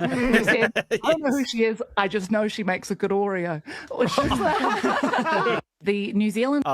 Yeah, I remember when those first popped up, and I was like, who the fuck is eating these? Why are there Selena Gomez Oreos? And now you're muted. And I guess now we know it was possums that were eating them. So. Yeah, no, I thought that was crazy too, because like I saw them and I was like, I don't know, the thought of like cinnamon and chocolate, I don't know. I like cinnamon, but the cinnamon chocolate I'm not as big a fan of. Maybe like just doesn't hit. Maybe that's how they managed to finally get rid of all the possums on the Aotearoa Peninsula. They used Selena Gomez. Maybe she sang. She was like a Jigglypuff or something. Oh my god, Jigglypuff. Anyway, that was all we got for Cleanse.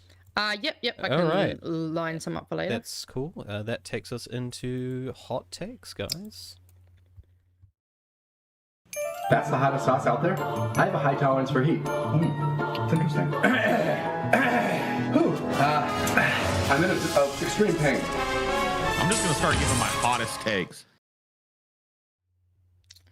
All right. Still love that bumper. It's great. Yep. So this week, what caught me was I listened to last week's episode of Between Party Lines, which has Phil Goff and Chris Finlayson on it, and I could not believe what I was hearing last week, because good show. I haven't listened to much of it recently. You're going to start hearing their age in their discussion here. Yes. And it starts, and oddly, you know what's the weirdest thing?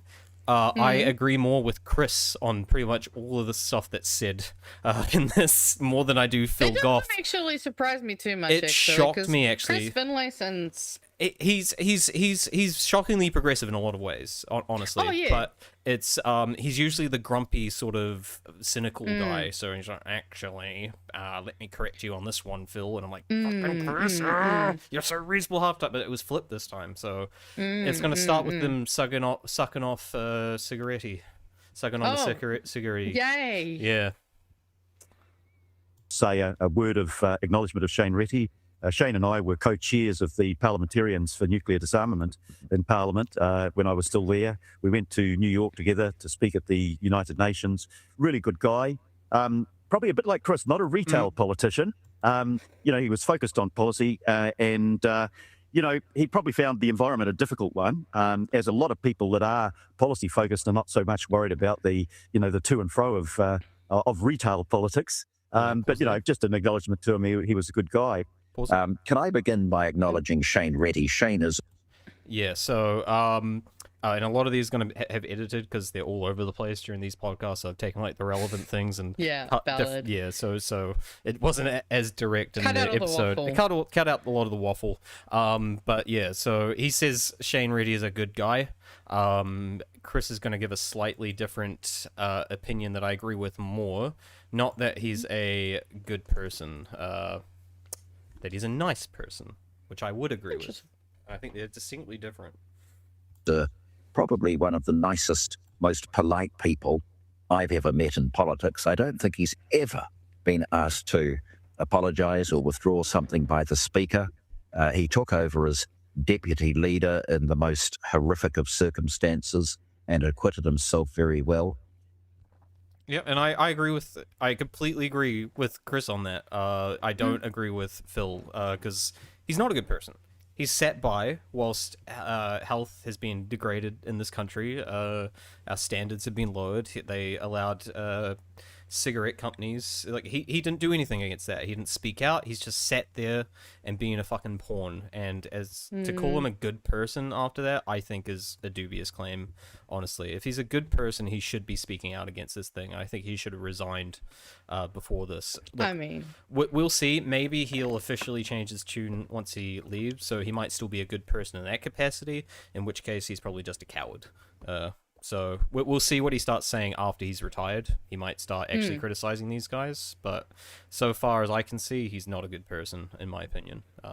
Anyway, that's a side The only thing actually I would just like to say, though, is that I have heard, and obviously this is the Kumara of mine, so take it with a grain of salt, but apparently part of what got him pushed out of the role is because he didn't agree with Luxon and was trying to go against Luxon. And that's why Simeon got put in. Which, given the weird way that happened, you know, could be something there, but at the same time, again, don't actually know because I'm not a part of the party and I'm not in the back office. And it's still weird to me if he seems to know his time's coming. Maybe he's waiting for his payout package or something to come to his bank account. I don't fucking know. But I mean, if I was him, I would be trying to save my reputation. I would have been calling these guys out nonstop. So anyway, but that was a side thing. It just pissed me off. But moving on, they start talking about the Greens and the Green Party list selection and all that stuff. So let's hear what these old grumpy guys have to say about that. Oh yeah, when it fucking decides to play. Yeah. It always starts at the worst point. Little bit of a delay. Crickets. It's going to start. The interesting one is the Green list, because the Greens select their or list their candidates in a quite different way. First of all, they do it. They have the executive, not the executive. It's the key party members draw up a list, and then it goes out to a membership vote. Now that. Okay, sorry, he's already wrong. It's not key party members. Okay. It's delegates. I was a delegate. Laura was a delegate. A few other people that from the BHN chat were delegates. It's that you have branches, you have networks, and so this year was the first year that the lived experience networks were able to put forward delegates. So we had 2 delegates from the Rainbow Greens, we had like inclusive Greens, yada yada yada. And so it's not key Green Party members. Although I could say actually maybe it is, and I'm just a key Green Party member now. Then maybe I should just take that. Do you actually. want to be a key Green Party member? Right? Join the Greens Laura, today. Is this us? Is this us? Hell yeah. But no, it's a delegate list, which means we had to go basically get all the information and then feed back our notes to our branch or whoever we were representing. So I was a representative for Te Tai Tonga, which meant I went back to Te Rōpū Pounamu, which then the group of Te Rōpū Pounamu would then tell me how to vote. So I wasn't able to just vote how I wanted to. We're just proxies. We go, we get all the information, we ask questions that might be relevant. You know, obviously Te Rōpū Pounamu, we ask a lot of Māori questions. Laura was a part of the farmers and stuff, so a lot of her was rural stuff. Yeah, so it's not key party members, it's people who are part of the party who then get told how to vote, and then yes, it then goes to the wider party, which I believe at the end of the month is when there's a wider party. Wider the wider path. So yeah, basically this is just the delegates list. So this was just, we were informed by the stuff we gave back, what people wanted, and then it's going to go out to the rest of the party. Everyone has an opportunity to either tweak or submit their complete own list, and then that'll get all mathematically weighed against stuff, and because we have certain criteria as well, and then it'll shit out a list. All right. Well, that was 19 seconds, so let's restart the clock. Sorry about that. No, I meant restart the clock until how long you get something wrong. True that. Just stuff in there. There you go. Members draw up a list, and then it goes out to a membership vote. Now, that's very democratic, but not always very wise, because party political party activists are always on the extreme of their party. So the activists in the National Party will be to the right of the National Party, the activists in the Labour Party will be to the left of the Labour Party, and I've got no doubt that the activists in the Greens are to the left of the Green Parliament. Okay, sorry. I know we're only a few more seconds past, but we actually have a left-green network within our own party. So we do actually have a network of people who sit further on the right. But funnily enough, I wouldn't necessarily call just them the activists. And they don't get a more of a say. Like No. it's democratic. It's painfully democratic. Yeah. It's not even like a normal level of democratic that I've seen, say, within like student unions and stuff like that. This is like to a level where it is taking us months to get this done. Like this is not something taken lightly. This is something that many people are also volunteering. Like everyone who is a delegate, they volunteered their time and money to go to that conference that we had. So they're also donating to the party. Yeah. Come on, Phil. Party. Notable for the demotion of a number of people and come under some criticism because I don't think there's a straight white male in the top 11 of their list. It's still a draft list. It has to be confirmed by the membership vote. The first time in history. Maybe that's just a bit of politicking by those criticising. But you're right, it is politicking. To have politicking. your party membership reflective of a cross section of the population. But They I are do reflected. have to say that Steve They're in Abel there. is a very good guy. Yeah, Steve. And he sounded me out over that ghastly Marine and Coastal Area Amendment Bill last year and sat down and talked to me, which is more than the National Party did. I thought was both highly intelligent and very principled. So if they want to have a party that appeals to, that blue-green element, perhaps the disgruntled Liberal wing of the National Party who can't cross over and vote for Labour, Because that's their goal. then they're really going to have to think about people like Steve Abel. As I say, there would be much that Steve stands for that I'd disagree with, but he struck me as a man of honour and a man of principle and one of ability. And Is he saying that he doesn't care as much about the policy, but because he's a straight white guy, he's happy? Like, that's such a dumb like he fucking doesn't thing to say. trust minorities. I don't know. It's a weird. Well, it's very much giving that patriarchal, like, Clearly there a man has of to honour, be a man yes. present to make sure that everybody else is doing the right thing. Bitch, It's how many like, fucking straight white what? males do we have in fucking parliaments? Not just in our parliament, but all over the fucking world. And how fucking honourable are those fucks? Yeah, look how that's been going for Yeah, us. it's going great. Have we ever thought that maybe that's part of the problem? Just saying. The first time in history we have no straight white males represented. But you know what they do have, even in their top 10? They have males, they have people who are straight, they have white people. All of those are in there. Yeah. It doesn't have to be someone who's all together, all of those things. I know, right? I find it crazy because I'm just like, oh no. The people who have the most represented demographic in the fucking world. Oh no. And also, like, actually, I'm just double checking because I'm like, wait, I think they're straight, but I just want to check. And I've got the book here that tells me if they're straight or not. And I'm not even joking. That does actually tell me. Oh no, he's queer. Never mind. I just realized I haven't actually familiarized myself with the rainbow specific list of people. It doesn't even fucking matter. Like, I know it shouldn't matter. This straight guy, this fucking gay guy doesn't represent me. It's like, why not? It's just a person. Like, he doesn't represent you in the bedroom. That's about it. Yeah. Why does what you do in your bedroom, or I don't know, not always in your bedroom, sometimes in other places. Some people are cruisers, you know. What you do with your genitals has nothing to fucking do with your ability to do a job, and it's just that stereotypical patriarchal bullshit. Like, you know, we've got Scott Willis. He's a fucking great guy. Yeah. We've also got Srijan Pandey. He's a awesome straight guy. But why'd you demote the straight white males? That's targeted. It's more like, bro, we had so many good fucking people. You try to pick between the people we had to pick from. Oh, you wait till you hear what he has to say about the non-straight white strong- males. Such a strong fucking group of potential politicians. Yeah. So let's let's finish listen this. to this straight white man complain. Mm-hmm. Now, I would have thought that a Green Party that was serious about government would want someone like him in it.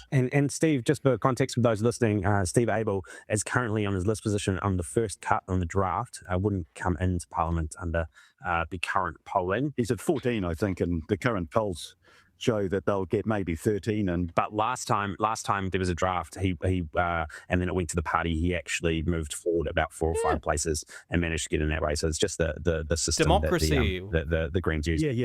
Yeah, like this isn't even the final list. Yeah, There's bro's gonna be a concerned really over good nothing. Yeah, like there's a really good chance a bunch of people are gonna push that white straight men guys up. Yeah. Like it's just also like just saying, is it the worst thing in the world to maybe just have a token straight? Because I mean, why not? Let's just go for you get one. Yeah. But like at the same time, again, it's just this weird patriarchal sense of masculinity that is necessary because again, the way that they want our world to be set up is just this stupid domineering patriarchal fucking overbearing authoritarian bullshit. Just what a whiny little bitch. It's weird. It's like the people who are oppressed are the ones that want to stand up for their rights, but I don't know. Mm-hmm. Weird. Finish this off. Yeah, finish it off.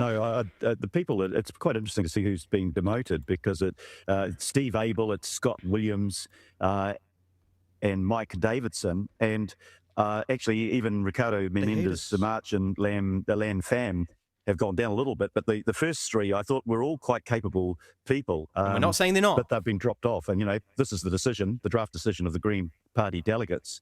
But I'm not sure whether the wider membership will reverse any of those changes. But they would have been 3 people that I thought were reasonably sensible and had a contribution to make. And I'm not sure how they've made that decision. So he goes in the next clip. He goes into specifics. He gets caught up on a specific one, and it's Tamitha. So it's just I did some fact checking on this because I just wanted to be 100% sure. Actually, you know what we could do just before that? Play this one instead.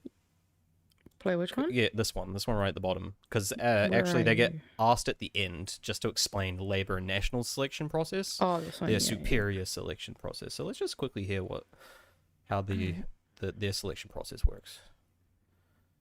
After it loads.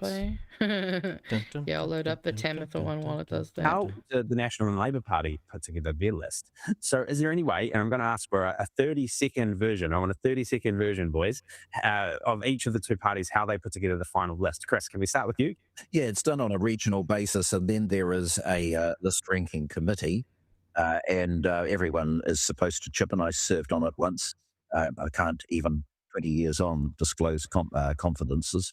But Jenny Shipley had her own views about who should be where, and basically, in our hierarchical system, or the National Party hierarchical system, it's the leadership that has the final say. Oh, okay. Yeah, pretty similar in Labour. Actually, we do it on a regional basis, and the candidates all get up to speak at a regional conference, and they're listed, and then they're confirmed by the executive. How? Okay, and again, just confirmed by the executive. Yeah. Yeah, I don't like the confirmed by executive wall thing. That just feels like we'll allow weird. it. We'll allow this person. It's like, okay, great democratic process for a democratic party, huh? So yeah.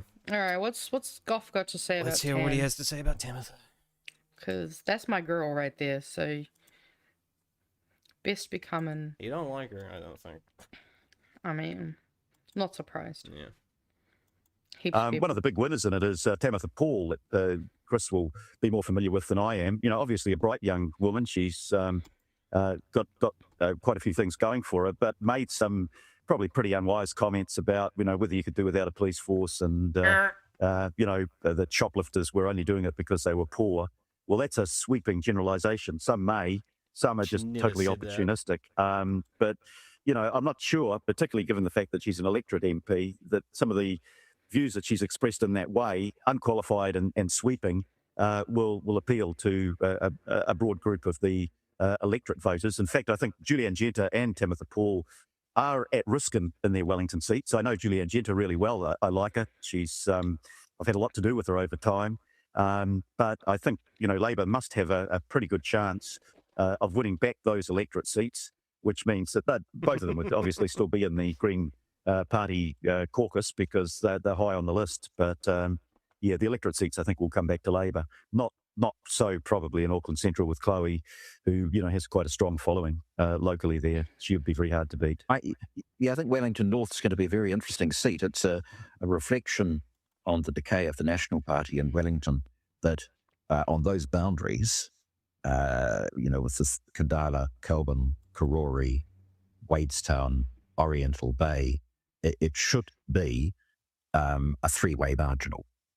And anyone win it on the night. And I would say on those boundaries, it probably was a national seat right through the, may have gone Labor in 87, but it would have been national through the 90s and so on. So the Green MP has got an uphill struggle, I would have thought. But I heard her speak at a law conference.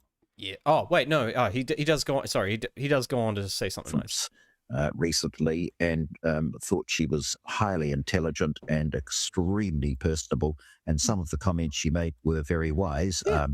Aisha Verrill is an extremely competent candidate. Anyway, we can stop we don't know who the National Party candidate is. Chris goes on to be like, but actually, I think she's really smart and she has a lot of points. I heard her speak. So yeah. It's so weird how they were flipped on that. And I even went looking just to make sure I wasn't goofy myself, but I could not find her directly saying anything that we could make do without a police force and that shoplifters are only doing it because they were poor. However, I went to her Wikipedia and, this whole drama is actually on there and they have her quoted. So if you go down to the justice section on the Wikipedia page, and it should have down there. Let me just click on it. It's right at the bottom of the justice section. So just go to the bottom of the page. Oh, yeah, there it is. I see. Actually, I'll just take these filters off. So it's... actually, no, it's fine. So there you go. She's people... So she did say, where I think he's getting the shoplifter thing, that the New Zealand prisons were... what does that say? Imprisoned for... I can't read it. So in New Zealand prisons we're imprisoned for non-violent offences that they've had to do as a response to poverty. Yeah, there you go. And that's the direct quote right there. And down there she also has another one to do with... Oh yeah, it was just talking about the beat patrols and how they harass people, basically. So that's both of those things. But you know what I did get when I actually Googled those quotes? I got this link right here. And I think it shows us who he's been getting his Tamitha advice from. It's from Mr. Goldsmith. Oh, this fucking asshole. Yeah, so if you go down, she says, the Greens is blah, blah, blah. If people don't have enough money to buy food, then they're going to look towards shoplifting things. I mean, that's just a fucking fact. Yeah. But, it's Goldsmith that said it, not her. So and he's just quoting Goldsmith. So rather than he's not actually his interpretation of what she said as well. Exactly. Because they always twist it slightly to make it seem like ever since this whole defund the police thing, even it's just like, come on guys, we're just twisting some words and you're just being bad faith. It's not remove funding. It's defund. Right. Like we're talking about just reprioritizing. Yeah, shit. taking some of their funding away and putting it somewhere else to something that might be more catered towards these specific circumstances, And she goes on. All this drama was done last year, but she mentions this would be better towards Māori wardens, for example, being on the beat rather than just we have regular in police. Wellington. Yeah. And I love having the Māori wardens around. Yeah, and all she was doing was reporting the concerns of her constituents who were telling her hey, this is how we feel about police. We don't entirely trust them. So and we've seen why. And she's gone around all of the prisons. She's very immersed in all of that kind of. And this was pre-mixed skimming shit, so she was right. Anyway. If you thought that was a foo-foo, we actually got a bit of a cleanse here, I think, because I think this is just so funny. What Hooten had to say on last week's episode of the Bradbury Group. Oh yes, that show I don't watch. Yeah, but I don't know why he's in like a restaurant here. With yeah, I know it's weird. At some point, it was funny. Like a little kid came up to him and was like, right, and his dad had come out and like pull him away because the kid was just like there behind Hooten. I don't know. Okay. Yeah. Anyway. Random. And one of the reasons we do have to make Nicola Willis Prime Minister is, well, for National to win the election. That took me a moment to actually like process what he just said. Oh, that's horrific. I know. Okay. He's also pushing to get her out of the finance portfolio and get someone like Chris. Keep pinking me. Who actually will actually take these issues from the Royal Commission report seriously. That we have a terrible debt situation. If you imagine someone like Nicola Willis as the Prime Minister, someone like Chris Pink or Simeon Brown or Mark Mitchell as the Deputy. If you imagine, that was a joke from Bomber. Chris Bishop in his Pink finance. You've got Erica Stanford. You've got Tama Potke. You've got you've got an excellent group of people that could look like a contemporary government, and as we saw from Nicola Willis, are able to communicate in the way that people want. If the caucus finally makes the decision to get rid of the one poor performer in this government, National will immediately go up to at least 40% in the polls. What? 40% with Willis.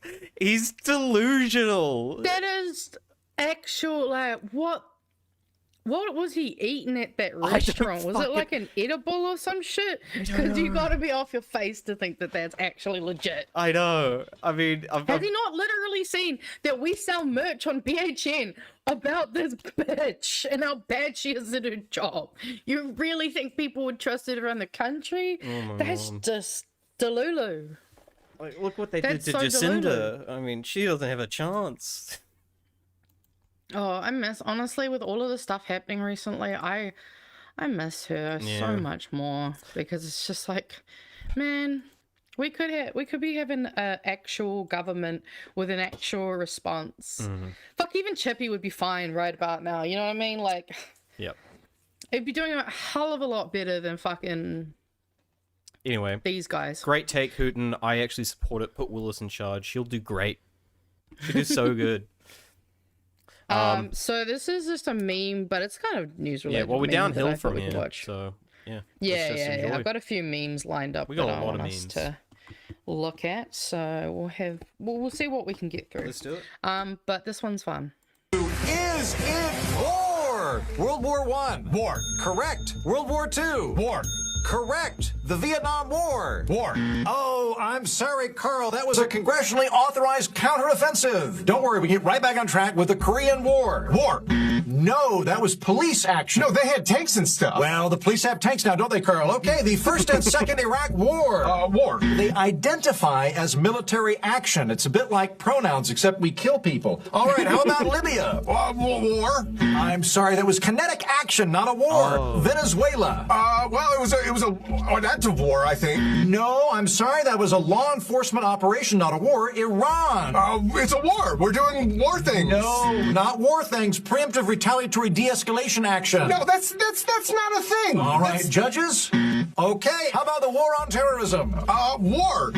No, it was a coalition-led conditional operation. How about Afghanistan? Afghanistan was the war on terror. No, I'm sorry, that was a pre-authorized defense stabilization initiative. Okay, can somebody tell me the rules here? War on poverty, Carl. Well, poverty? That's not even a thing. I'm sorry, I hate to do this to you. It was a trick question. We don't have poverty in the United States. The Dow went up to 50,000. Couldn't even get that high. Amazing. The Don't Dow's worry at about the 50,000. War on Christmas. The coffee cup thing? No, that's not a war. Happy holidays. It's a war for the soul of the nation and whether or not I can wish my children Merry Christmas. Okay, you know what? I quit. I don't want to do this anymore. Today's magical phrase, Carl, you just became a United States Congressman. Congratulations, Representative Carl. Merry Christmas. It's March. Well, okay, happy Hanukkah. Welcome back. Yeah, I thought you'd enjoy that. That came across me on timeline. There's also this, which I thought is very wholesome.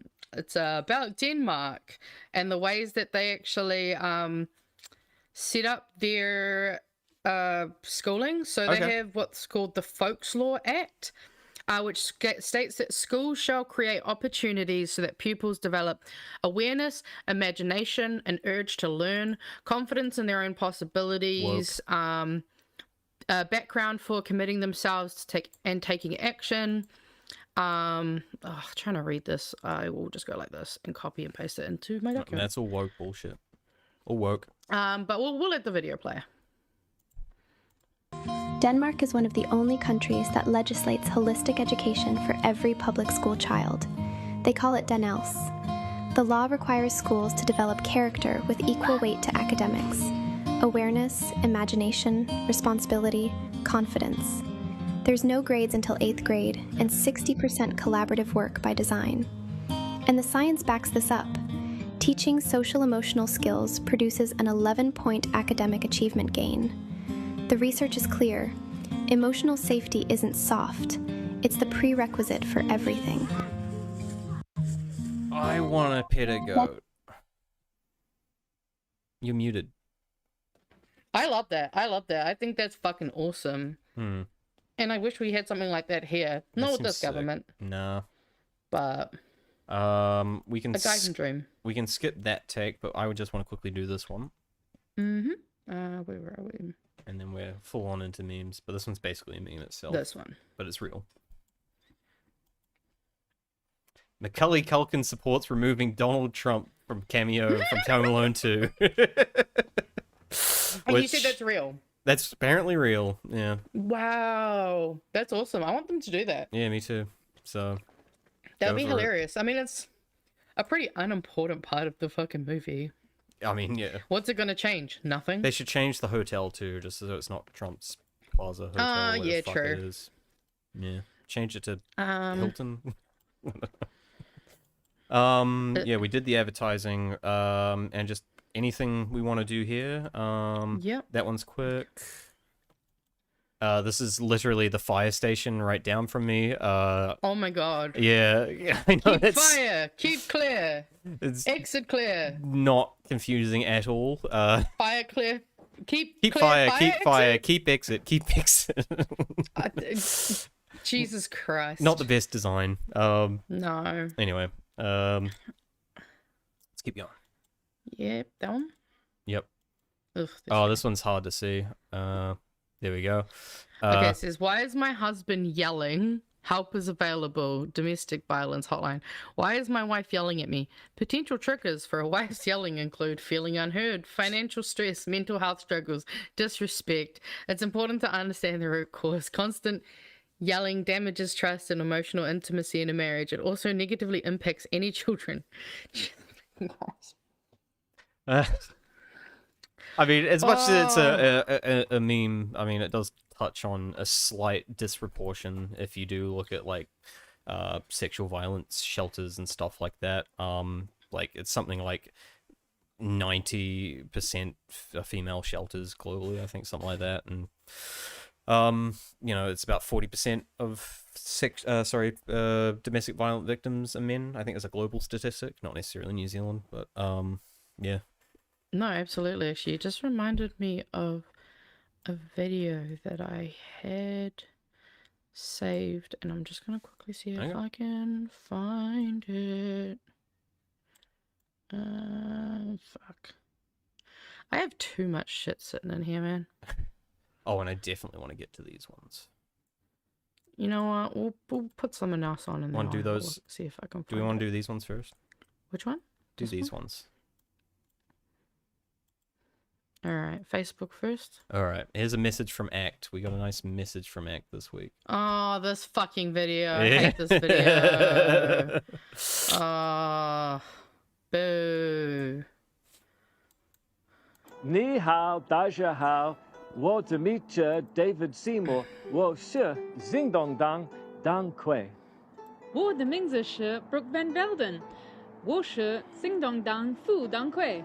On behalf of the ACT Party Xingdongdang, to everybody celebrating the magnificent Year of the Dragon in 2024, we wish you good luck and prosperity. Xi Shang Wu Yi. Is it just me, or does old fucking cries a lot? She just... I'm like, are you supposed to be smiling, bro? Because everyone else is smiling. I don't know. This entire thing just feels like extreme cultural appropriation almost. But go back. It feels very pandering. The best thing I heard was someone described Simon Court in the background. I believe his name. They said he looked like Simon. He looked like Sid from Ice Age. Sid the Sloth. Yeah, I can see that. I can see that. I can see that. I was like, on the money. It's also great because it gave me enough time to find the video that I wanted to find. If we wanted to have a quick look at it. Yeah, sure. And they specifically said Lunar New Year apparently too, which is like, it's a big controversy right now. Oh, right. I didn't know there was controversy over the term Lunar New Year. Especially if you go in like more communist, socialist tanky circles, that kind of thing. Okay. Very angry. You lost me at tankies. Well, it's because it's Chinese New Year. Chinese decided. You know, it's. Yeah. I don't care personally. But. No, that sounds like something tankies would do. Yeah. This was actually a video that I kind of want to show Ems at some point because I think it's just a really interesting conversation. It kind of goes off the back of what you were saying before. Okay. Men as a system. Men hate women as people. And it's like when we say we hate men, we are really saying we hate the patriarchy. We really hate the system that keeps men in power and keeps men harming us. Men hate us as people. As people. Men hate us individually. Yeah. And sometimes people are like, why are you so angry about the patriarchy, Kristen? I don't think people are aware of like the level and the quantity of things that their fathers and brothers and grandfathers and friends and boyfriends and husbands have been saying to me for like 13 years, constantly, every day. I am not overreacting. I am reacting appropriately. Women hate men as a system. Men. Damn. But yeah, I mean, very much kind of obviously hashtag not all men, but too many. Yeah. More than it should be. Oh yeah. Where do you want me to jump actually to just play next? this one because I thought careful, it's a bit loud, but I thought this was the funny David one. because someone brought this up on Reddit and I just thought this was All right, funny I too. might We should turn just it cover down this. a little bit. Yeah, probably about half Oh volume. god, that's creepy. I started auto-playing and it's I called I hate it David already. Seymour hand thing. Oh, I hate So, this already. watch his hand, apparently. Hi. Hi. Hi. Hi. Hi. Hi. I'm David Seymour. And if you live in Epsom, Mount Eden, Parnell, or Remuera, I'd like to be your MP. So I think it's only fair I should introduce myself. I thought I'd start here because poor school children pass through Newmarket each day. Leave those after kids school alone. to anywhere else in New Zealand. 20 years ago, I was one of them. I have deep roots in this community. I went to school here, coached rugby. It's where I've lived, worked and socialised for much of my adult life. It's a place that I like to call home. Because it's a beautiful place, and a place that I feel I'm qualified to represent. Trained as an electrical engineer, I understand how hard it is to generate real wealth. But I'm also somebody who spent many years devoted to better public policy. I've worked for think tanks overseas and I've worked for our government in Wellington. Uh-oh. That's why I think I'm qualified to represent Even Epsom the values orange- and The fucking music is so ominous. I'm pretty sure What this the is an hell? edit, so just... I love this. Parliament. But I'm not just going to tell you how hard I'm prepared to work for the Epsom Look at electorate. that. I'm going to show you. I've already started door knocking in February. I may be the first February. candidate in New Zealand political history to be sunburned from campaigning. Oh. I'm going to show you how hard I'm prepared to work to stand up for the people of Epsom, Mount Eden, Parnell and Remuera, preserving the character of our communities and ensuring that Epsom remains the All right, best let's. place I in the gotta world take to more of live. this. Let's stop. But there's one more Let's element to stop. this Epsom campaign. No, No matter you how you made take it- your tea you or made who me you play take this. it with, MMP is a team sport. John Key needs a coalition partner to govern, and Epsom can make that difference. The alternative is the most radical left-wing government. Actually, I really just want to get people to just start taking photos like this, you know? Instead of like T-posing, you just like... It's like a real casual crip. You know what I mean? Shit, he's top heavy. Look how slim his waist is. Or does he just have shoulder pads in? I don't know. Just saying, shoulder pads can make a world of fucking True. difference. That's horrific. Yeah. But yeah, I need to I think you cleanse had my some eyes. shit here queued up. Yeah, I probably do. Is this yours? I mean, we'll just share this Oh, no, while no, I'm this looking for isn't the yours. links. That can just sit there if you want to read that. Oh, did I share it? Yes, I did. Cool. Where are we going? Let me have a look. CNN aired just a short little video with some Trump contradictions, and this is in like sometimes minutes or seconds of each other. Wow. We love that, don't we? Share thing, unmute, put on captions. Go. Oh, that's so quiet. What are you doing there? They won't be there for us. I've just known that for a long period of time. We have some that are really enthusiastic. They're coming already. This isn't need. Need would be one of the big boys. If we need their mine boats, or if we need anything, any piece of apparatus that they may have because of a situation that they have, they should be jumping to help us. We want them to come and help us with the trade. My attitude is, Anyway, we don't need him just any- literally, one of those was literally within a minute. Yeah, Like- no.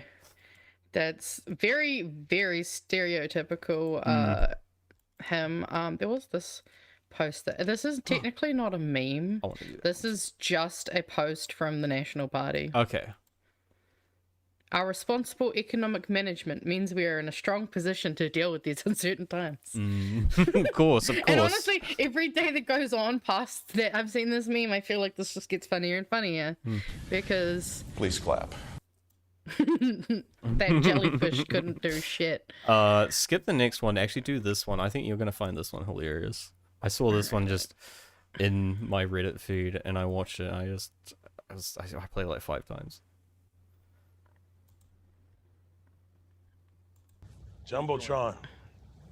I don't know what you didn't see in me, but I saw it in you. We gotta walk the plank. We could get a last final round of applause. I mean, Just out of respect for the program, would you mind making a clap just more one time? last time for the fans. Nah. It wasn't for me, it was for the fans. It's for the fans. Just fuck you. This could have been love. No one can bounce on it like I could. Look what the fuck you're missing out on. You could never handle all this. Big old.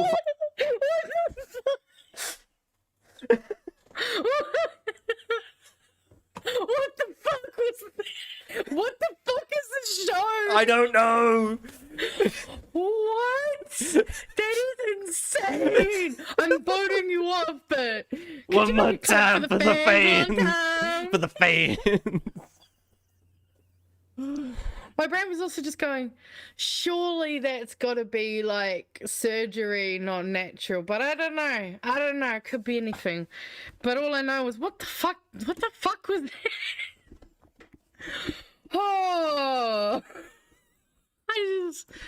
Oh, yeah. I agree. I agree with this face. Just what the fuck was that? Yep. We're in a strange timeline, guys. I'm voting myself off. Same. I'm voting myself off this island too. A white girl that just know how to make her ass clap. Yeah, you need to sell that ass. I wanted to know that. Okay, it's I a don't- Had to see. I don't know if you've got anything else queued up, but we can probably fit this one in, but probably none of my other stuff.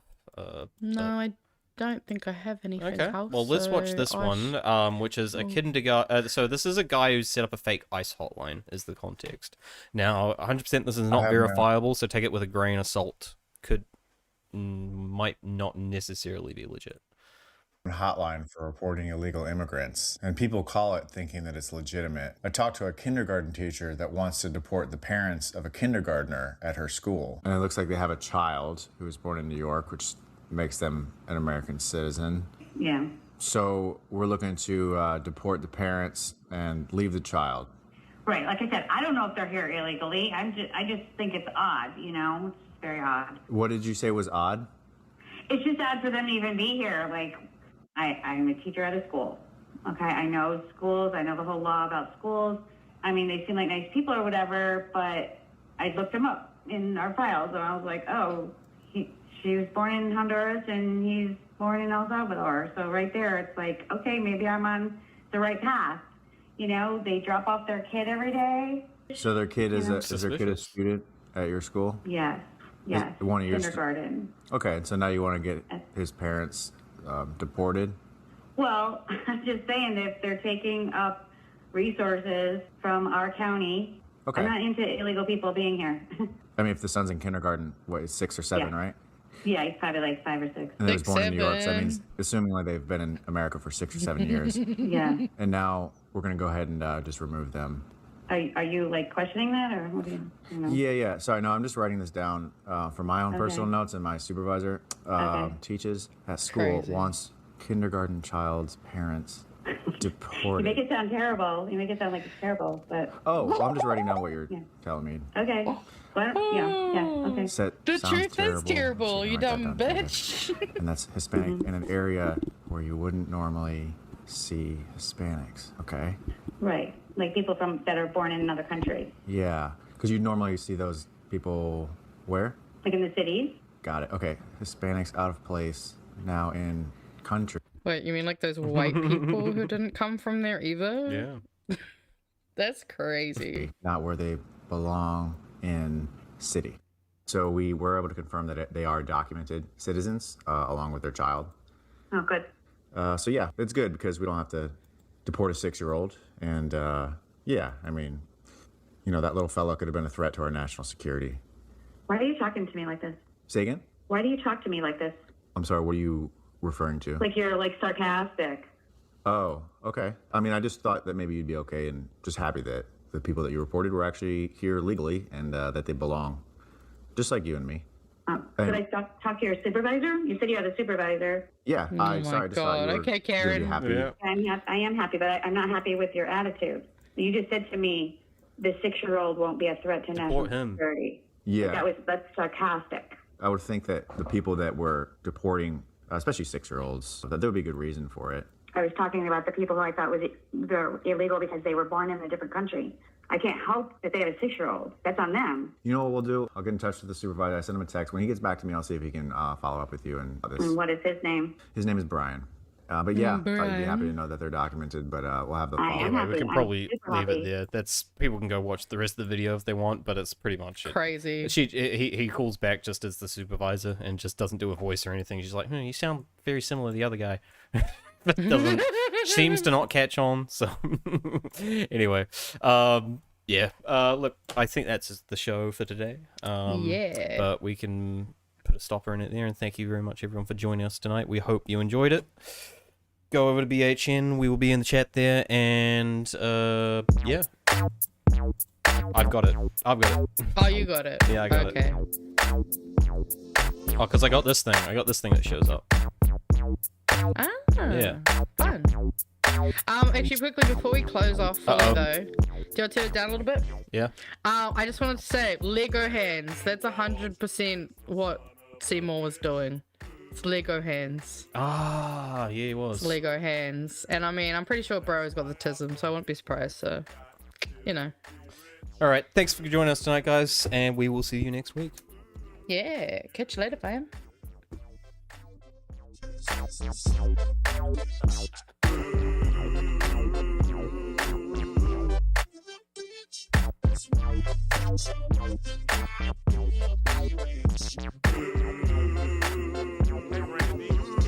Fix my dough. Stop stealing my dough. Stop disconnecting my video. Fix my dough. Stop stealing my dough. Stop disconnecting my video. Fix my dough. Stop stealing my dough.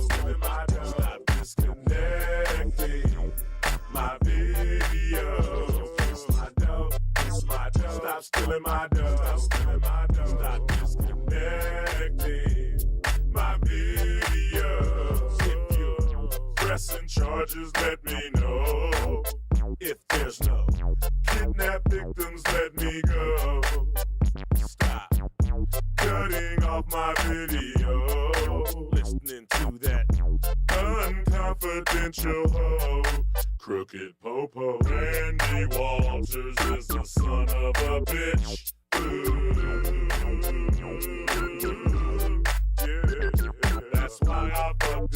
wiping got